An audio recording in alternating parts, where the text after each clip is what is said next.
And now let's introduce your hosts. The guys hoping security is up in Washington with the removal of snack foods. Here they are, Ron Bennington, Fez WNEW, radio's Fate of the Union.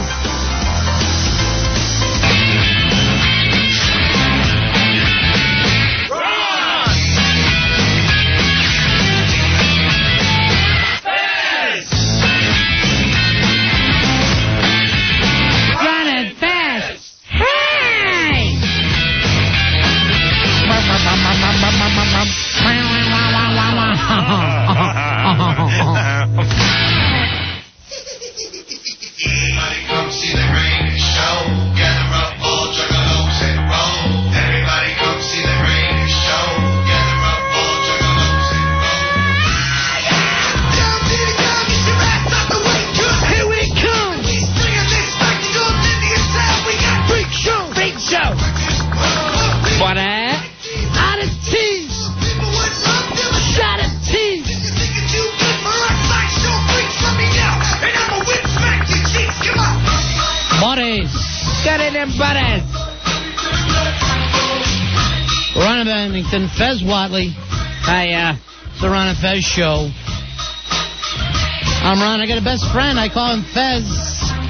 And I'm right here by your side where I'm going to be the rest of your days. He's going to do silly dances until the wee hours of the morning.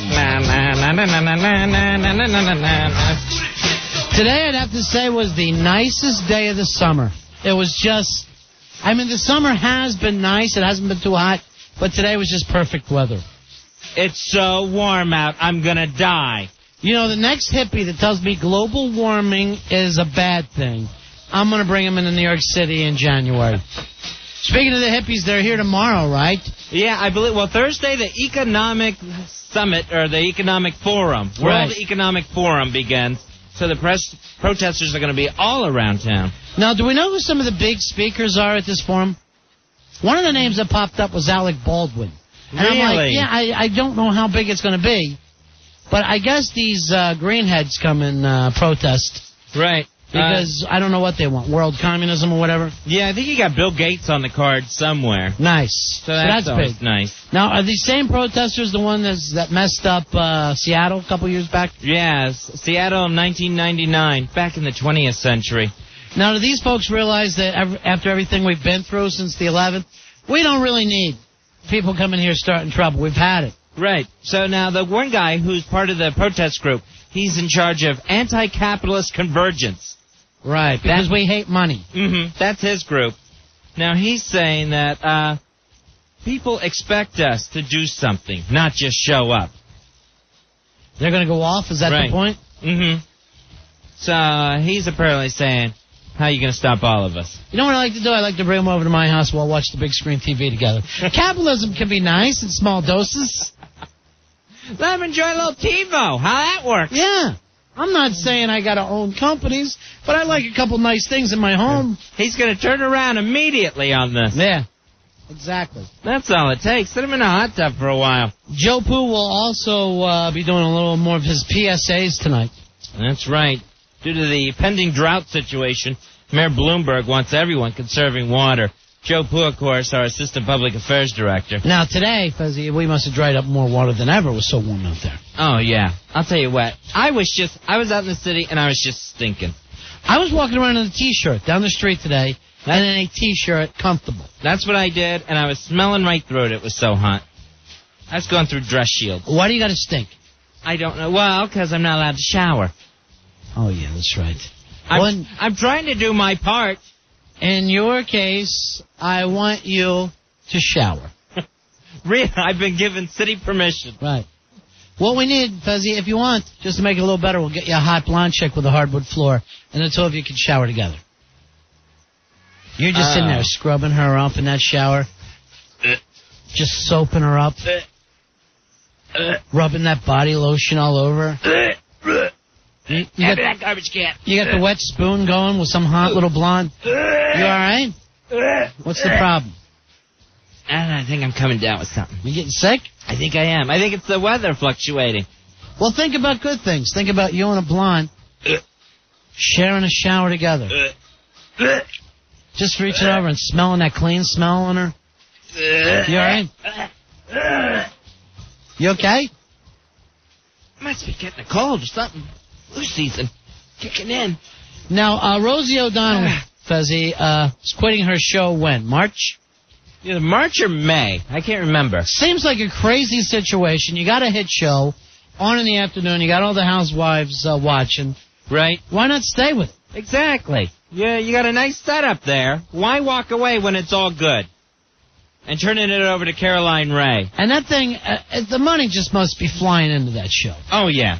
Because she's always giving away a truck or a college tuition. You know, there's money for her, too. She pays her audience every day. Mm-hmm. They're leaving large. So if the audience is doing that well, think how Rosie's doing. Now, why is she leaving? Well, she's leaving Ronnie. She says it's a kid's thing, whatever. But we find out she's going to put her book out, I guess, as soon as she's done with this show. Yeah. So the book is due out in a few months as soon as her show's over. And it's called Find Me. Find Me? That shouldn't be hard. Let me guess. That's you standing behind the redwood tree? I can see your sides. Come out, wherever you are. There you are. Find me. Swim underwater, I'd still find you. So apparently in this book, Rosie talks about what she's never talked about before, her sexual orientation. Really? Yeah, and she talks about how women have broken her heart in the past and her gay relationships. So this is amazing. Find me. Fezzy, find me. Find me 31 more flavors, it ought to be called. Find me scoring at Lilith Fair. Find me a supersize with a Coke. That's what you can find me. I'm Rosie O'Donnell, damn it. Find me a minute alone with Angelina Jolie. I like her a lot. Find me a butter milkshake. Please. Before the show starts, find me a butter milkshake. Someone, find me a pantsuit made out of Twizzlers. Find me. Now I'm starving. Now you got me a little hungry. Find me a curious 18-year-old with a buzz. The Rosie O'Donnell story. Find me knee-deep in Muffville. It's the name of this book. No, if she called it that, I would actually buy it. It's called Find Me, and then in smaller letters under her picture, knee-deep in Muffville. Find me first face in the hair pie. Find me. The Rosie O'Donnell story. The Rosie O'Donnell story. Find me. Find me. Coming to bookstores this spring. Find me. Find me a check to do. Somebody. Find me a Bronto burger with the works. Find me a seat on the Swedish bikini team's bus. Face. She actually wants her face to be a seat on the Swedish bikini team. By the way, Swedish bikini team, did we just date ourselves with that reference? When's the last time that was big? They haven't been around since Dumb and Dumber. You might as well be yelling, where's the beef to people? Where's beef? Hey, Jesse. Jesse, you're on Ron and Fez. Hey, Jesse. Hey, guys. Yeah, the new book should be called Find Me, a Bottle of Stacker 2. The Rosie O'Donnell story. That bottle. Find me in any bakery. In any bakery in the city, you'll find me. Find me in any bakery in the 5 boroughs. Hey, Al. Al, you're on the Ron and Fez show. Hey, Al. Hey, how you doing? Car holder 11675. Hooah! Hooah! Yeah. I was thinking, the Carpet Eating Diaries. Find me, the Rosie O'Donnell story. Find me at the Carpet Eating Diaries. Say, Al. Al's cracking himself up. I don't know about you, but this is going to be a huge book. Yeah, and I'm buying it. Mm-hmm. You'll find me buying this book. Find me. Paula Poundstone's phone number. I want to give her a call. The Rosie O'Donnell story. Paula Poundstone will wear a fat suit and play her in the movie. She's screaming at her agent, get me this movie. Find me. Stuck in the refrigerator. Again. Find me a joke. I haven't done one since '89. Find me a child to adopt and one to snack on. Oh, that's mean. She's not accountable. Hey, Rob, you're on Ron and Fez. Hey, Rob. Hey, guys, car number 8705. Hooah! Yeah, buddy. First, I just want to let you know, guys know I'm eating some White Castles. Now I'm starving. Just And, starving. Rosie's new book, Find Me, From Orbit in Outer Space. Find me with the Hubble telescope. Hey, Tom. Tom, you're on the Ron and Fez show. Hey, Tom. Cardholder 7614. What's up, 7614? Find me a pair of pants with an elastic waistband. Find me a pair of pants that actually fit. I always like how Rosie will show up at the Oscars in a tux. Oh, yeah. Okay, you and Ellen aren't guys, so go get a gown. Hey, A Zubaz tux. Zubaz tux. Dating again? Yes, but has there ever been a better pair of pants than Zubaz? Oh, so comfortable. Please come back, Zubaz. The Nasty Boys were so unstyled. Hey, Mick, you're on Ron and Fez. Hey, Mick. Hey, boys, what's going on? Hey, buddy. Hey, find me a person who can give a good liposuction to my fat ass. All right, Rosie O'Donnell calling her book, Find Me. Find me. Find Me Still Moist from the movie Beautiful Girls. Find me a babysitter. It's munch time. It's the Rosie O'Donnell book. Find Me. Find Me with Madonna's stink still on my lips. Rosie O'Donnell. Find me on the road to Poonville. Find me. If you could shoot me, you could sell my tusks for money. She has no touch, Joe. All right. They've been taken? Well, it's valuable ivory. Find me and score valuable ivory. Hey, Pete. Pete. Hey, Pete. Find me. The life and times of Rosie's Vag. What's that even mean? You're not even in. Find me. The February issue of Snatch Fest magazine. They have that? Oh, yeah. Get me a copy. Hey, Shane. Shane, you're on Ron and Fez. Big ass cardholder 12807. Hey, find me my own zip code. All right, IKEA boy writes in. IKEA on the instant feedback writes, find me with a cake in one hand and a muff in the other. Find me. A place that delivers ham steaks at 3 a.m. I'm starving. All right, Don writes in, find me some tuna lips. I'm starving. Find me. A picture of Britney Spears. I want a jack. The All right. Rosie O'Donnell story. Kelly writes on the instant feedback, find me a 20-year-old runaway with a fudge-sickle tamponi. I don't even think they make those either. I put that over with the Tuspit. Hey, Jason. Jason, you're on Ron and Fez. Hey, Jason. Hey, what's going on, guys? 2423 here. Buddy. Find me eating diet food, and I'll personally give you a $1,000 reward. See ya. Find me at Weight Watchers. Ha ha, fooled you. I wasn't there. Craig, The Rosie O'Donnell story. Craig writes in, find me the village of pygmies that live in my snatch. Find me in the drive-thru at Furburgers. God. Rosie O'Donnell. You know what she calls her taint? What's that? The Gaza Strip. Really? She said it's not big.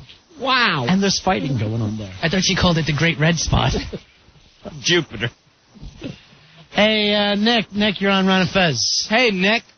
Hey, find me a hat that'll fit my big, fat, pumpkin giant head. That is a big Easter Island head she's got going. That thing is huge. Hey, Chris. Chris, you're on Ron and Fez. Hey, Chris. 14668. Find me my guest appearance at SeaWorld. My guest appearance in SeaWorld. Ladies and gentlemen, we have a special treat for you today here at SeaWorld Orlando. Filling in for Shamu, playing the part today. All right, Rob writes in on the instant feedback. Find me my feet. I haven't seen them in years. Some of this stuff is just mean. And it doesn't come from Fez and I. We're just reading instant feedback. Find me. A way to get all these cakes home. The Rosie O'Donnell story. Hey, dump truck. She's so fat. Hey, Bill, you're on Ron and Fez. Hey, what do you say, Ron? Fez? Yeah. Find me chowing down at Fish Taco Bell. Taco. Hey, Chris. Chris, you're on Ron and Fez. Hey, Chris. Find me with the forward by Anita Bushlicker. I got to get somebody on the phone that isn't drunk. The person you're trying to reach is drunk. Please try your call again. Here's Lionel. Lionel, you're on Ron and Fez. How you doing, buddy? From the Thundercats? What's up, guys? Hey, buddy. Find me someone who will mow my lawn. With their teeth. The Rosie O'Donnell story. Hey, Doug, you're on Ron and Fez. How you doing, buddy? Ronnie, you should see the rack of ribs I got in front of me. But anyway, I'm starving, please. find me. How could you miss me? See ya. Woo. Woo.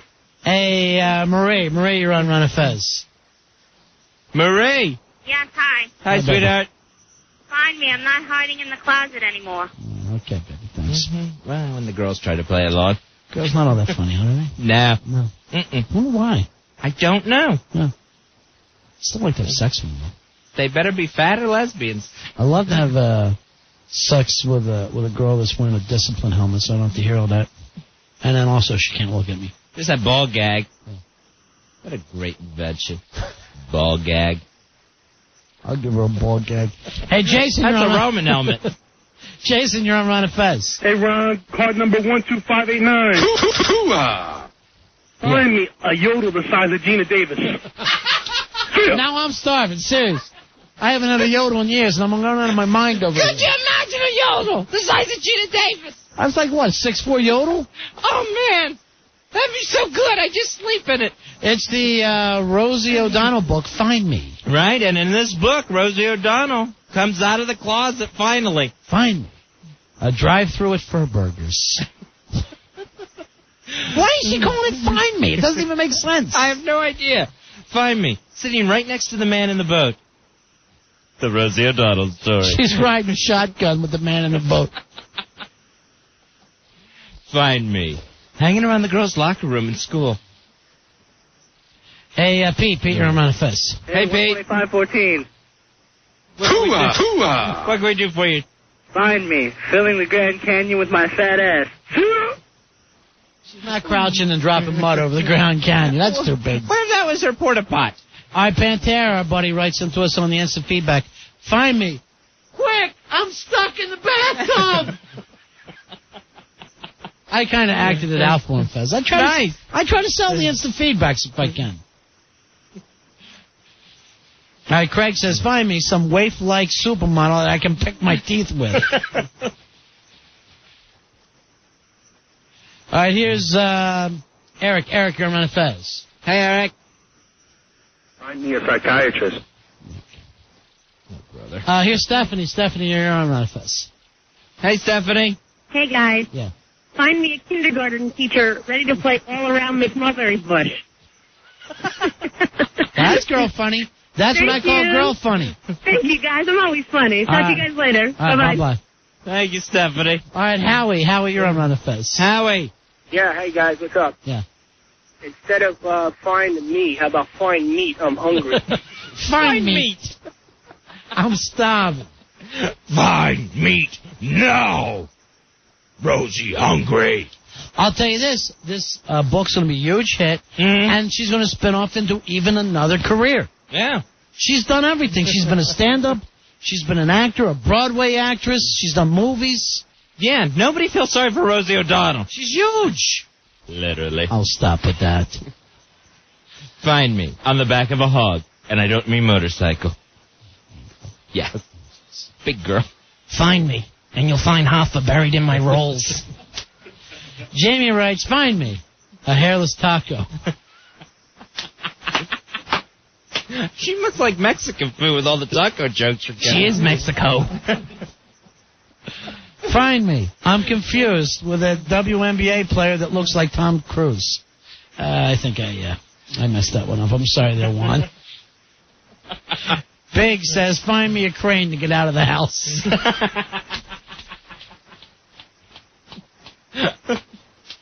Move her along. It's the Rosie O'Donnell story. Yeah. Scott, you're on our Ron and Fez. Hey, Scott. 2608 here. Buddy. Find me a book cover big enough for my headshot. That's going to be a Gutenberg Bible. It's going to be a coffee table book. See ya. Made out of a coffee table. Just so that she can have a headshot. It's got to be a big white book. Maybe a pop-up. About the author. Find me and shovel some of that snow cap off my head.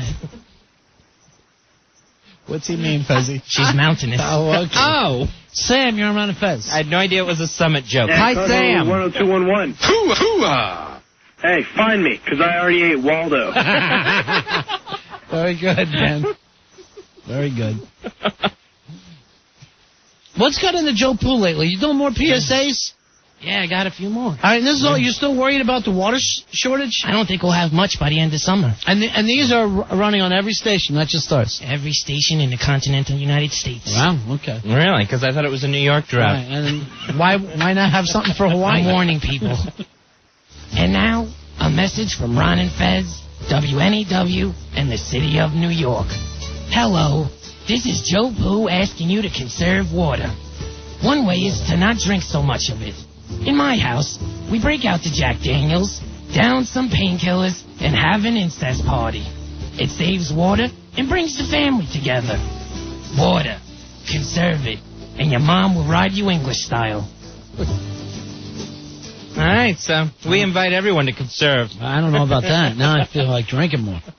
Fezzy, some more on the instant feedback about Rosie's new book, which we think is going to be a gigantic book. Mm-hmm. And I know I'll read it. Due out in March or April, I believe. And it's just called Find Me. Find Me. We're trying to figure out what the subtitle should be. Here's some of the people writing in. Jay says, Find Me, a teen that likes to lick the naughty spot. Here's one from Vinny. Find Me, knee-deep in empty ring-ding boxes listening to Annie DeFranco. White people are so scared of black people. Hey, Steve. Steve, you're on Ron and Fez. Yes, how you doing? Yeah. Find me a baby seal, quick. I'm having a heavy flow day. Oh! She ain't going to put a baby seal in there to stop it, is she? She's spotting on a baby seal. Hey, Will, you're on Ron and Fez. Hey, Will. Hey. Yeah, find me at the Super Bowl with Goodyear written on my side. All right, I bet we can. I bet we will. You both are just being plain mean. Hey, Ted, you're on Ron and Fez. Hello, Ted. Find me sliding in front of the sun for a solar eclipse. She's not moon-sized.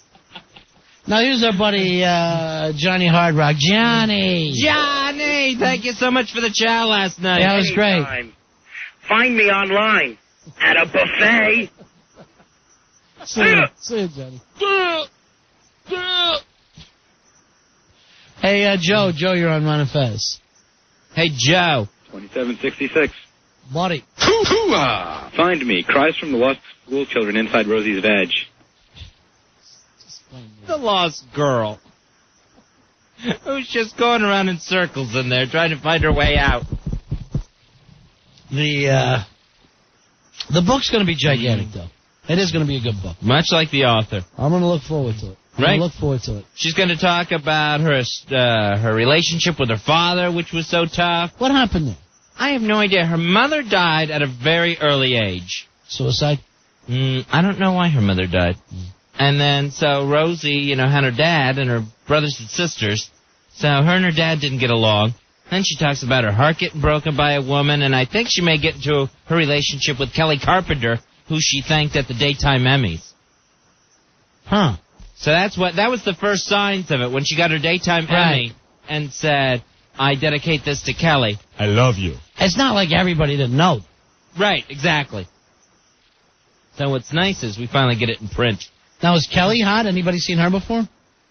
Kelly, I've never had a real good look at. I think I've seen her like on the back of Rosie's motorcycle with her arms strapped. Are you sure that wasn't a lunch pack? It might have been a yodel the size of Gina Davis. I'm not sure. That was your favorite, huh? That was my fave.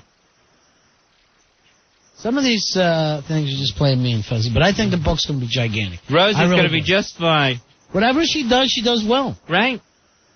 And people love to hear from her. I know I do. I can't get enough of her. I can't get enough of her.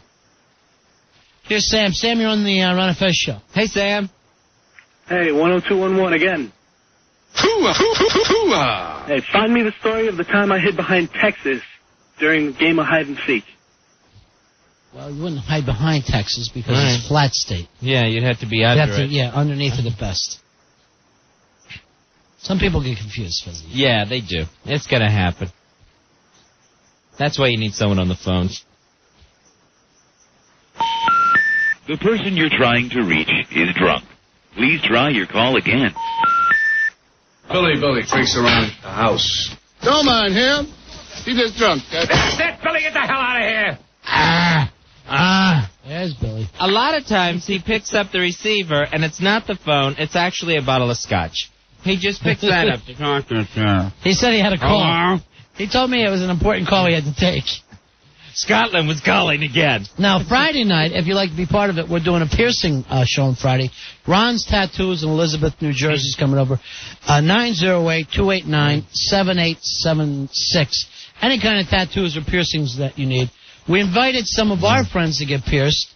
Nurse Myra, I believe, is going to have her lip pierced, Fizzy. Nice, all right. And not the talking lip. Yeah, not a mouth. Don't worry about it. She'll be able to speak fine. She'll be, well. Now, another young lady's getting the man in the boat pierced. Nice. That's got to be painful. Mm-hmm. I think Ice Cream Girl's having the eyelid done, which, after the other ones we talked about, that's kind of tame. And who else is getting done? Oh, let's see. Rory should know. Frenchie's getting her nip pierced. Have you talked to her? Yeah, she's all. You've been in contact with Frenchie? Good. I'm glad to hear Yes. that. So yeah, she's getting the nip done. Excellent. Why don't one of you guys get pierced? If you want to get pierced, yeah, we are girls. Anything a girl wants to get pierced, I think we should do. But I'd like to see a guy get a Prince Albert on Friday night. That would be nice if one of our guys stepped up to the plate and got the Prince Albert. You want to get one, Earl? Come on in here and get the Prince Albert done. Oh, I'll be out of town. Now you sit down when you whiz anyway, right? So this wouldn't even bother you. No, I don't sit down when I whiz. You want some bling blang for the tank? Fat Albert getting a Prince Albert. Speaking of which, Joe Poo, why don't you get something done? Oh, I overheard Billy saying that he wanted to get that done. Well, he said he is the stunt guy for the show. Let's bring Billy in. All right. Billy Staples, I believe, either getting a sack or a Prince Albert done. I'm very excited about this. Staples, now! You gonna get the sack done or you get a full Prince Albert? Which one have you decided on? No, I think there's been a misunderstanding. I'm going for a nipple. You're gonna get a nip done? Yeah, get a nip done. A man's nip? Yeah, why not? Because it's not very, I don't know. Well, I don't have anything seen pierced. your nips. I've never had anything pierced. Get the sack done. Nah, I'm going to build up to the sack. Yeah, your stomach ripped out. Yeah, right. You can Your take esophagus is stapled. All right, so you and French, you both getting your nips done. Yeah. All right. Which one will we all be watching as closely as we can? Well, Billy, they're going to lift his pant leg to do the piercing. I'll tell you when his nip. You've lost weight. Tell Frenchie as soon as she gets that nip done, I'm going to put a little lotion on it for her. When Billy gets his nip pierced, I hope Al's nuts aren't in the way. Swinging over his shoulder. Right. Way to go for a choke as far as you can. All right, Frenchie's on the phone right now. How you doing, Frenchie? Frenchie! Hi, guys. All right, you're getting the nip done, right? Yeah, the right one. All right, you got the other one done already? Yeah. Now, what is that? It makes it easier to put your brown one? Why do you want the nips done? Well, it increases sensitivity. I also think it looks really sexy. How sensitive do you want it? I don't know. I have nice nipples, I think. Yes, you do. So that it's picking up enemy fighter jets over Iraq. That's sensitive. Now, are you a little nervous about it? I am. The first one hurt really bad. So. Really? Yeah, that's why I didn't get the other one done, but I've been waiting, so. And now you're ready to get the other one done, a match set. Yeah, I'm nervous, but I'm excited, too. You going to get that chain that goes in between? No. No. That would look cute. No, it wouldn't. And then also we can dry clothes on there after that. Nice clothesline for ourselves.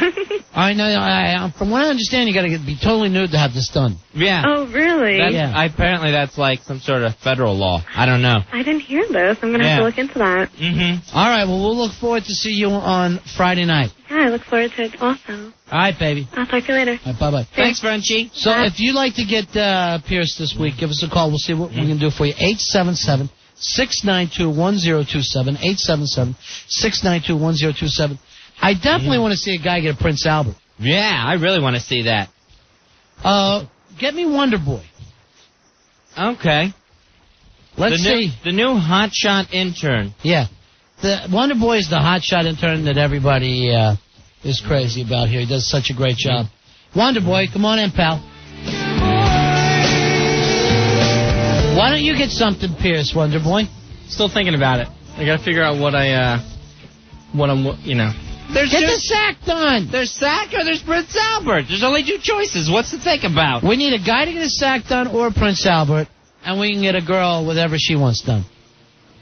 Hopefully downstairs. But we already got 4 girls lined up. Right. I don't know. Do you want to watch me get my sack pierced? The girls do. Oh, they do? Yeah, it's for the show. I just wanted to make sure someone would be interested before I did it, that's all. You know, you're losing all your heat, Wonder Boy. Oh, you really are. Get me the new one that we're all crazy about. Come here, Wonder Boy. Take this with you.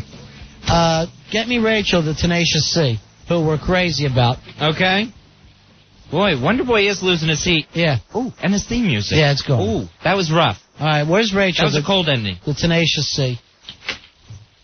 Let's see if we can't get her to get something pierced. All right, we'll see. Bring in Rachel. All right, here who I can now announce as the new hotshot intern. She's the #1 intern. Right. Would you like to get anything pierced there, Rach? I'm thinking about the tongue. Oh, ouchie, ouchie. Now, here's the cool thing about that. When you do the tongue, it makes a little popping noise sometimes. Mm-hmm. I think as the air lets out. Yeah. But it's very sexy. Right. And your boyfriend will like it. I think so. I'm hoping. What's not to like? All right, you're the #1 intern now. You really are, and I mean, #1 by far. Yeah. Leaps and bounds over Wonder Boy. You know what I like? Who may not be getting that name anymore. He may be Penny Lane. I think he'd rather be Muttley. Because he's acted like a mutt. Hey, John, you're on Ron and Fez. Hey, John. John, buddy, you're on the air. Yeah, how you doing, guys? I had to put my phone down. There was a cop next to me. All right. Yeah, when is Al getting his badge done? Is he getting that done tomorrow? We'll have to check with him. Albert, come on in here. Maybe he'll want to get one of the lips Princess done. Albert, now. Al, what are you going to have pierced? You going to get the vag done, or what are you going to do? Well, I don't have a vag, so I won't be getting that done. Oh, there's been an accident? What happened? I don't. I'm a guy. All he has is an angry inch down there. Get your angry inch done. Hedwig? I'm not a piercing person, I don't think. Why not? I thought that was your thing. No, I don't like it on other people, and I don't really into it myself. You better at baking cakes, Betty Cocker. Now, let me ask you this, Al. Your girlfriends ever have any piercings at all? Belly piercings. You like that? That's okay? That I like. What about an eye piercing? That bother you? Yeah, that bothers me. You couldn't be with a girl that had that? No. Something through her eyebrow? Yeah, I'm not into that. How about when your girlfriend has her nuts pierced? Oh, that's great. I don't have my girlfriends have vaginas. What girlfriends? I'd love to meet them. All of my girlfriends from the past. Really? Julio Iglesias, I'd love to hear about all the women you've loved before. I would love to hear this. Seriously, why don't you get one of the guys on the phone? We'll talk to them. Hello? They're all women.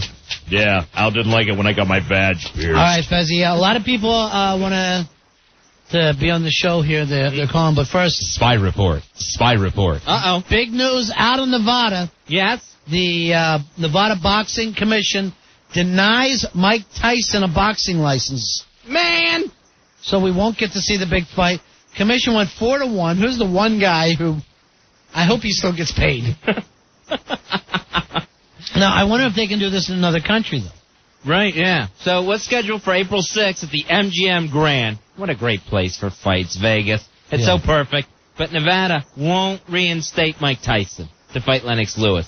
I feel bad about it. It's the only fight I want to see. So why were they having that press conference anyway if he wasn't even cleared to fight? I guess that was their way to do it. Yeah, try to pressure him into it. Yeah, get more and more heat. Here's unbelievable.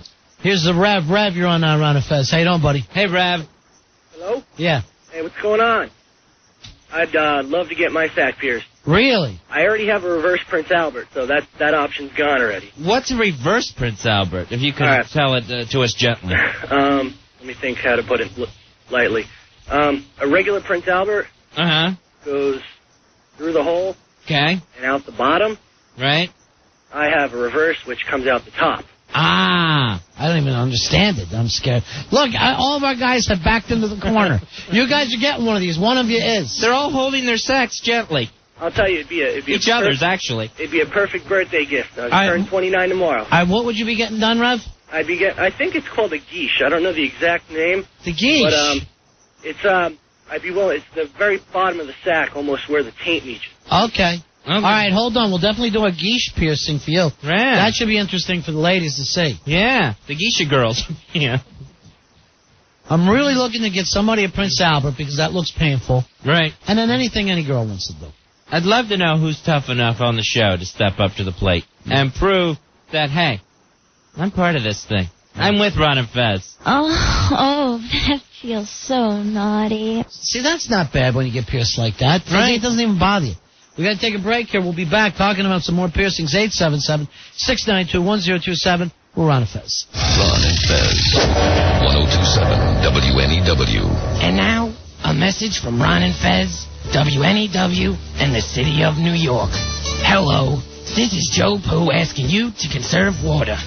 One way is to run a hose to the sewer. Have an old family member on the deathbed, siphon it up, filter out the tampons, and boil it. My grandma doesn't mind, and you can have the dog hump her when she passes out. Water. Save it, and keep Fido happy. We're Ron and Fez. Thank you very much, Joe Poo. Bill. Lost out. Jerry, you're on the Ron and Fez show. Hey, Jerry. Hi, guys. What can we do for you tonight? I heard Sweet Mosamone. Oh, really? I did. Was it correct? Oh, it wasn't correct. Must be. There's a winning cowbell. All right. Thanks, guys. All right, hold on, buddy. Jerry, you hold on the line. You're getting a nice gift certificate to Avante Salon and Spa. Check them out online, AvanteSalonSpa.com, or give them a call, 732-780-0222, Avante Salon and Spa. Hey, Melissa. Melissa, you're on Ron and Fez. Hey, Melissa. Hello. Hey, babe. Hi. Yeah. What can we do for you tonight? Well, my husband wants me to get something pierced. What do you want to get pierced? I want to go with my belly button. What's he want you to get pierced? Oh, you use your imagination. Really? Oh. Why can't you do something for him? I don't think I can go that far. It's only about another 6 inches down. Right. You're almost there. I don't think I could do it. All right, I'll tell you what. We'll guarantee your belly button, but when you get in, we'll let you make up your mind, okay? Okay. All right? I think you ought to do it for him. How often does a guy get a fantasy from his own chick? Right. Valentine's is coming up, Melissa. Trust me, he's had plenty of fantasies fulfilled by me. Like what? Tell us one. What are you doing for him? I've done many. All right, hold on. Oh, I never hit this. That's me. I'm different, Fez. With a spear.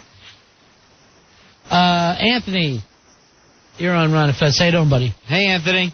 Hey, Ron and Fez. Yeah. Yeah, I already have my junk pierced. I have the Prince Albert, so I figured, maybe I could tell you guys. Yeah, what's the best thing about it? Well, you know how a woman, in the little man in the boat? Well, okay. This gives a guy kind of that little man in the boat on the tip of your junk. Really?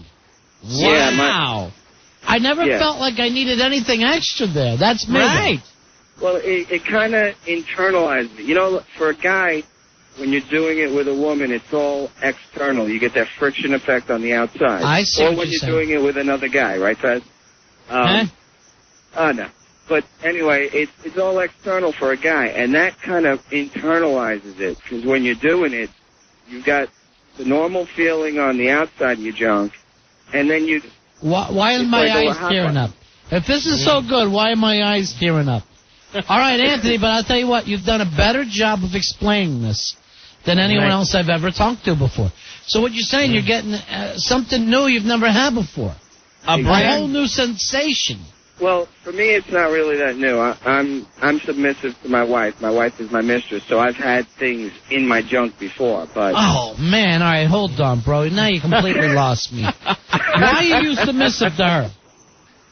Because it's just the way I am. I'm really aggressive and dominant in real life, right? In real life, yeah. In the real world, and Ever since I was a kid, I've always had these strong women around me. Never had any sexual experiences with, my family members or anything like that. No adult ever did anything to me. I was not accusing you, bro.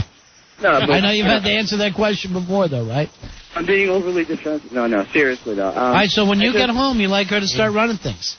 Well, it's not even like that. We have, for people who are in the scene like we are, we're kind of, normal. We're not your stereotype, which is like, okay, I come home and I immediately get undressed and I get down on my feet. No. I get out of the train, I give her a call on the phone. What do you want me to pick up for dinner? I pick up something from the store. She's out shopping, she'll call me. But when we play, or when when there are certain things that happen in our daily life that, meet certain rules, then the roles come into effect. All right, so you only occasionally put the roles on. Yeah, it's a 24/7 relationship. She can always pull out the trump card. Yeah. But, she doesn't. She lets me hang out with the guys. I'll call my friend up. I'll go watch football Sunday. So this I don't have to go with her to her family. It's just a sexual thing that you enjoy. It's definitely a sexual thing, but it's beyond that too. It permeates our lives. Like, she'll be doing the dishes one day, but if she doesn't feel like doing it, she'll order me to do them. And she'll say, well, I'll say, well, why? Come on, you've been doing them. I do the cat box. Anthony, did she insist? Did she order you to get the Prince Albert? It was something I wanted to do for a long time, but I didn't want to do it for myself. I wanted to do it as an act of submission. So, I had been wanting to, have my tongue pierced, my junk pierced, but it wasn't just like, oh, that's something I want to do because it gets me off. Doing it for a woman who wanted it to be done to me was a whole other story. All right, man. Well, I can't think of a better pitch for the Prince Albert. I'm telling you right now, I try to do everything, to turn on the chick, but she starts busting around, I'm going to headbutt her, and I'll split her nose open. Hey, and I can't help it. I'm just looking for a reason. Huh. Everybody's different. Yeah. For me, it didn't hurt at all. Getting it done, the needle going through the skin, I felt less than the actual ring being put through. And then, having the ball set to close the ring.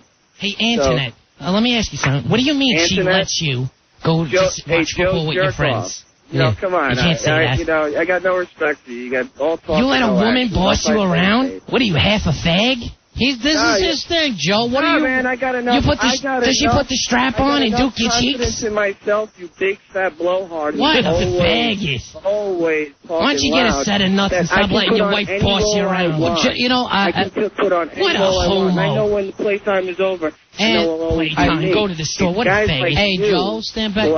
Who are probably homosexual anyway. I think he's got leanings. He's got inclinations. Like me, or say a Billy who experiments, to try to This is his thing. Everybody has different things. No one's dragging you into this, Joe. You go to a shopping store and pick out fruits and vegetables? It's kind of supermarket. You know what? If I want to buy Joe, a lot of people, a lot of us that don't live with our moms go shopping. I feed myself. And I'm not pushing around a cart like a douchebag. Joe, when you carry grow up in your arms, right? and you move in and get your own apartment, there's no food elves bringing sugar and toilet paper to your house. Do you realize that the landlord doesn't stock those shelves that he's leasing you? So do you walk around in the supermarket with a dress on? No. What a faggot. Joe, you're like a baby. When you talk that way, you're like a baby. Well, because, come on, the woman should be doing that. Let me ask you something. Does your wife work? Does she what? Does she work? Yes, she does. Does she work more hours than you? What the hell are you doing? You're a man, you go to work. You don't come home and go to the supermarket and then bend over and she dukes your cheeks. You just want to hear yourself talk, you blowhard. You know what? He's right there, Joe. I'm telling you right now, I don't like the kind of shows where you're talking over people. You want to talk to the guy, you can. I'm trying to. But it ain't no. Me a homo. Hey, I'm you telling don't want you. to get an answer. You just want to make a speech. I'm telling you, this ain't some shock radio show, okay? I hate that crap. I really do. We're not shock jocks. We're not shock jocks. But when a guy calls here, he's telling a story. Let him tell a story. You got something to comment, you can comment. He's telling me he thinks I'm a homo in the closet. It's starting to sound that way. It's not just Anthony. We're all saying that. We're all a little nervous about you with this weird woman thing. Well, maybe I just think a little different. What, you think a little different? You're living at home with your mom and dad at your age. Well, And you don't know that men that live in apartments have to go buy their own food. He just told you I got nowhere to go. He's acting like he'll never go furniture shopping in his life. That's for women. Suppose you're out on your own. If you ever get to the point where you have an apartment, who's going to get that couch for you? I'll have manly If you ever get to the point where you have a girlfriend. made of wood and... All right, thank you very much, Anthony. Thank you, Anthony. Guys. And Call chains. this big-ass card holder 7176. Yeah. I'll tell you what, though. Anthony was tough enough to get the Prince Albert done. I know. You big puss. Only girls You don't get do their anything genitals for the done. show. I don't get my genitals. I'm not a woman. I'm telling you, he's making me lean towards voting for Al Dukes. I never thought I would say that. Wow. He annoyed me tonight. Joe, we have dialogues on this show. People are allowed to call in and talk. And is it your show? No, and I And then had you no shut. problem. And then you shut your pie hole when I tell you to shut your pie hole. Because guess what, tough guy? I'll stomp you. I'll stomp you. I wasn't going to fight you. I'm telling you right now, when I tell you to let the caller talk, let him talk, all right? Because if I catch you doing it again, you ain't going to be standing next to a microphone. Okay. It's Afme Boobs. How you doing, Afme?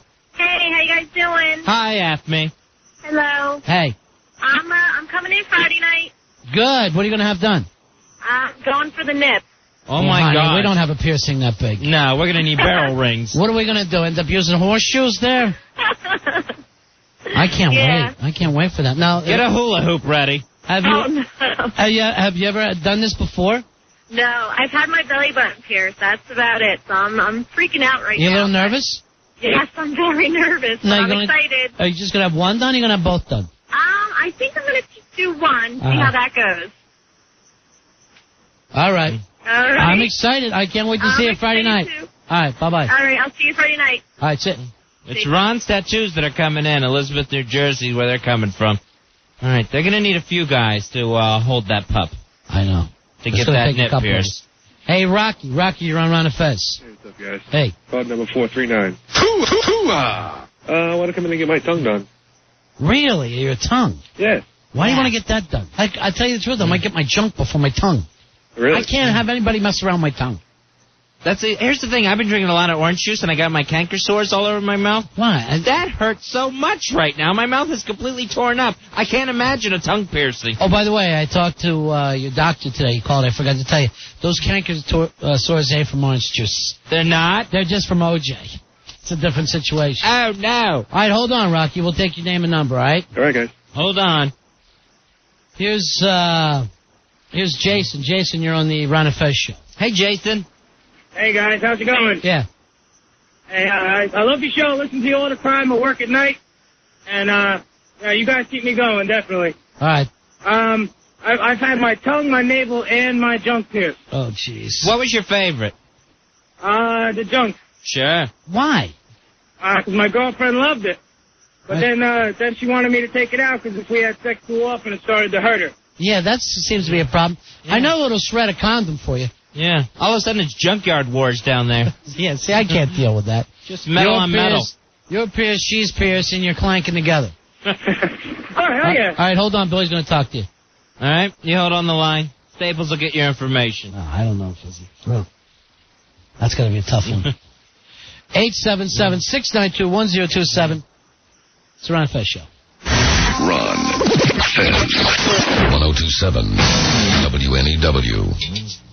Hey, Mike Tyson went crazy again today. I'm going to call Iron Mike the letters O-U. Oba-Yuba, Halba-Comba. Because he's always in the middle of trouble. Hey. I like Mike Tyson. He always knows how to handle the bitches. Hey. He knew he shouldn't do this when he bit Lennox Lewis. I would wish I had some bitches of my own, the Bible. I'm going to call Lennox Lewis boat crossing the English Channel. Why would that? Because he's a British ferry. I would like to bite them British bitches. Hey. What he did wasn't right, but we still love our Iron Mike. I'm gonna my bitches in the ass but till they love me.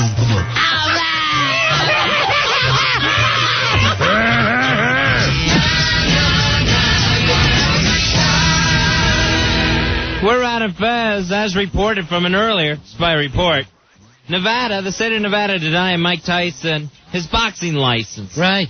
So the Lennox Lewis-Mike Tyson fight, scheduled for April 6th at the MGM Grand in Las Vegas, that is off.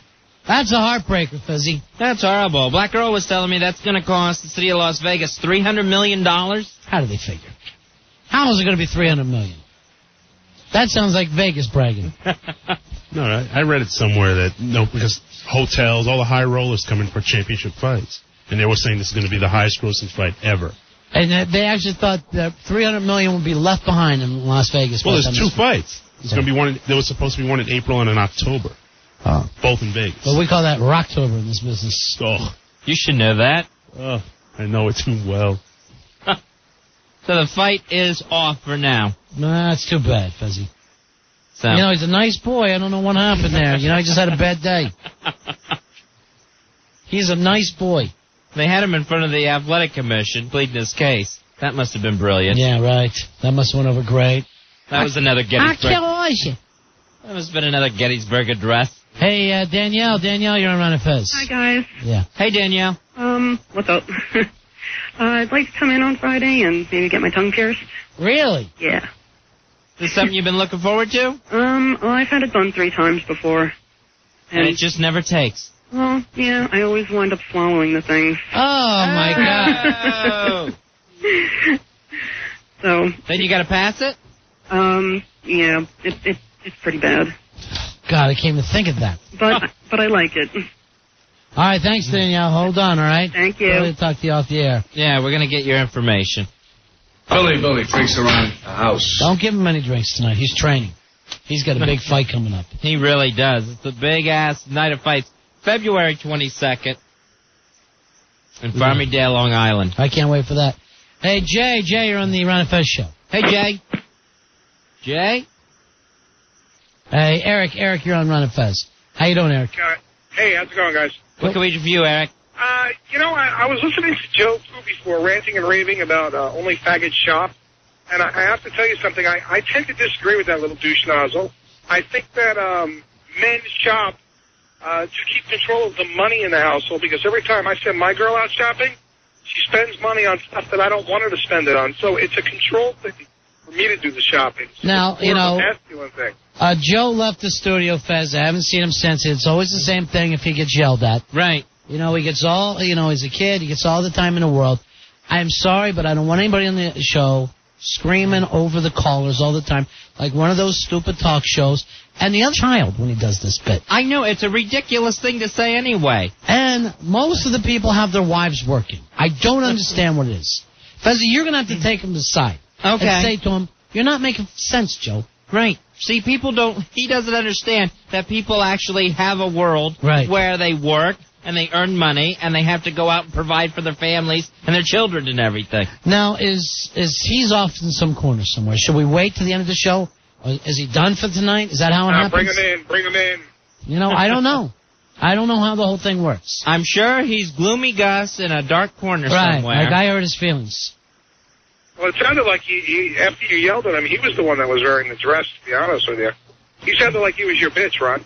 I say, now, you're just going to get him mad again. All right, Eric, thanks. All right, man. Bye-bye. All right, thanks for the call. Here's Kiki. Kiki, you're on Run of Fez. How you doing, Kiki? Kiki? Hello? Yeah, Kiki. Hi, I was just wondering if I could come down on Friday to get my lip pierced. Your mouth? Yeah, my lip. Okay. That's a little yes, on my mouth. Yeah. See, that's a little disappointing. Now, why do you want one there, honey? Actually, I had it before, and I had to take it out for a job that I had 2 summers ago, and so I've been wanting it to get it done again, but I just haven't had the time. So. Really? Yeah. Now, did it hurt last time? Yeah, it was pretty painful. I have my nose and my eyebrow done too, though, so I'm kind of used to the pain. Oh, you sound pretty. Is it the upper lip or the bottom lip? On the bottom lip, like on the side. Is it the right lip or the left lip? All right, hold on. Okay, thank you. Mm-hmm. All right, Billy's going to talk to you. Anything to slow down them jabberjaws. Hey, Steve, you're on Ron and Fez. Hey, guys, Steve. what's going on? Yeah. First of all, with all this piercing downstairs and everything like that, doesn't that sound like kind of weird to you guys? I mean... Well, it's been around a while. It's not like this all started. I never heard of that. It's like, I just picture like being back in high school when like you had braces and a girl had braces and like how complicated that was, but then just doing that downstairs, that's just, oh my God. It seems like a lot of people are into it. Oh. And, not, just bikers or anything. All different kinds of people are into I it. never heard of that. But anyway, with Joe Poo, I was just waiting for him to say Meathead or something. You got to change his name to Archie Poo. All right, hold on. Here's Joe's back. Joe, are you in a better mood? I was in a fine mood. Right. Well, why did you go running out of here? I had to go to the bathroom. Oh, you're such a liar. You really are. You go and you pout. And then you drink a big tumbler full of scotch. The man's always hassling me. All right, what else is in the news, Fuzzy? What else is happening out here? Let's see, what else is going on? Now, the Super Bowl, Ronnie, coming up, and what do you look forward to? The commercials so much. Always enjoy that. Britney Spears, they're talking about her new Pepsi commercial that she's going to do. So what she's going to do is she's going to reshoot some of the old Pepsi commercials, like from the 50s through the 90s, and sing all the old Pepsi jingles. All right, other than that, wait, I don't even know if I know one. The Pepsi Generation, I remember that song. Right, yeah. But now I don't even remember how it goes. Yeah, I have no idea. You're in the Pepsi generation. Yeah. And then, of course, she'll finish up with the joy of Pepsi. Now, is she still as big as she was a while ago? Yeah, I think so. I think she's got her movie coming out. So I think as long as that's still coming out and hasn't been seen, right, she'll still be big. It's after it comes out and people see it that she's going to actually have to worry. Huh. So that's the first of the TV commercials that we're checking on for the Super Bowl. That's the best part of the Super Bowl sometimes, is the commercials. I love to sit there with my pad and paper and just jot them all down. Make the whole big list to vote on later. Now, I know you do that every year. And then I think the night before, Friday night, or Saturday night, Fuzzy, one of the two nights, they are doing greatest Super Bowl commercials of all time show. Oh, nice. I love it when they do that. Yeah. That's cool. All right, so we'll have something to work off of. Some years it's good. We're not going to have any of the big .com silly ones. No, the .com money. Remember, a lot of those .com commercials, you didn't even know what the hell they meant. Right. I think Hot Jobs is going to be advertising this year. They're still around? Uh-huh. I didn't know that. Yeah. Nice. So I think Hot Jobs is on there. Yeah. Earl, where are you watching the game at this year? You just watching at home? Yeah, I'm probably watching my father. Yeah. My brother. That's nice. That's nice. With the kid. Yeah. You disappointed no black quarterbacks? Actually, yes. It's always a disappointment. Donovan McNabb in the Super Bowl. Because I just think he's a great player, but what do you do? I mean, Cordell with the big warts on the side of his face, I don't know. What are those things? I don't even think they're warts. What is that? Like extra faces. I don't know if it's... I think it's lupus scars. You got all that money, have something, have a little plastic surgery. What's the big deal? It's kind of starts to grow when a pattern on him. Yeah. And they get bigger, like, if he gets in a panic, they get bigger. Really? Like hives? I would love to know what that is. I don't know. I think they're lupus scars. Oh. All right. So you cheering for your East St. Louis Rams? I honestly don't like either team going down to St. Louis. No, because the Rams win, we crack open a hydrant. Hey, Susan. Susan, you're on my Fez. Hey, Susan. Hi. Yeah. What can we do for you? I think I know the song that Ron's talking about. What's that? The Pepsi Generation song. Yeah, how's that go? I'm gonna sing it. Okay. You ready? Please. I like to teach the world to sing in perfect harmony. Honey? Yeah. That's the Coke song. What, is it Coke? Yes. So you made a fool out of yourself for no reason. Oh, But you have a beautiful voice. Oh, yeah. Yeah, I'd like to use it for haunting a house with. Yeah. The cats crawling up the side of this building right now seem to love it. Sorry. Now sing us the Pepper song. The what song? Pepper. I'll talk to you later, honey. Bye-bye. Bye. She's so confused. Stupid girl. We missed the hawk, don't we, Fez? We sure do. We missed the hawk. Please come back, Hawk. 877-692-1027. No idea where the hawk is yet, huh? No, Nope. Lost his drinking contest last Friday to Rory Hamptons. Hey, Tom, you're on Ron and Fez. How you doing, buddy? Hey, Tom. Hey guys, how you doing? Hey, buddy. Is she gonna redo the one where her hair catches on fire, like Michael Jackson? That would be a good one to redo. There. Coming down the steps, just ablaze. That's it. All you see is all this gauze and a single sequin glove sticking out. What song was he singing to that? Was he singing Beat It? Yeah, I think he was. See, I don't think these Pepsi things are as big as they think. That it's going to bring back all these memories. The commercials are going to be good, though, I guess. I hope. It's the only thing worth watching. What else we got to talk about, Fuzzy Low? Let's see. Another Bush girl in trouble, Ronnie. Oh, always. Now, this one is the daughter of Jeb Bush, right? The president's brother, the governor of Florida. Now, you see the Bush twins when they get in trouble. Laura and Jenna Bush. They're underage drinking. Right. You see them on the cover of People magazine. Cute little chubby-faced girls. Definitely affable. Right. Little party girls. Oh, Ronnie, look at the president's niece. Wow. Let me get a good close-up here. Now, is this his niece that got arrested? It's the president's niece. Or his maid? That, unfortunately, is his 24-year-old niece, who, I'm sorry, looks fitty. She looks whacked. Oh, man, what a horse face on this Bush. Yeah. What a horse bush on this face. So she got arrested, Ronnie. She was trying to fake a prescription for Xanax. Yeah. Turning in a fraudulent prescription at a pharmacy drive-thru in Tallahassee, Florida. So she could get up to 5 years in prison and a $5,000 fine. She was supposed to start a new job on Tuesday, too. Was she a pharmacist? She was going to pull a Budweiser wagon in Busch Gardens and in a Super Bowl commercial. That's too bad, because she was perfect for that. Right. She had the whole Clydesdale look down. So apparently she was just looking to score some Xanax. All right, people are writing in. Come on, Fez. Mug shots ain't glamour shots. It's tough to look good in those pictures.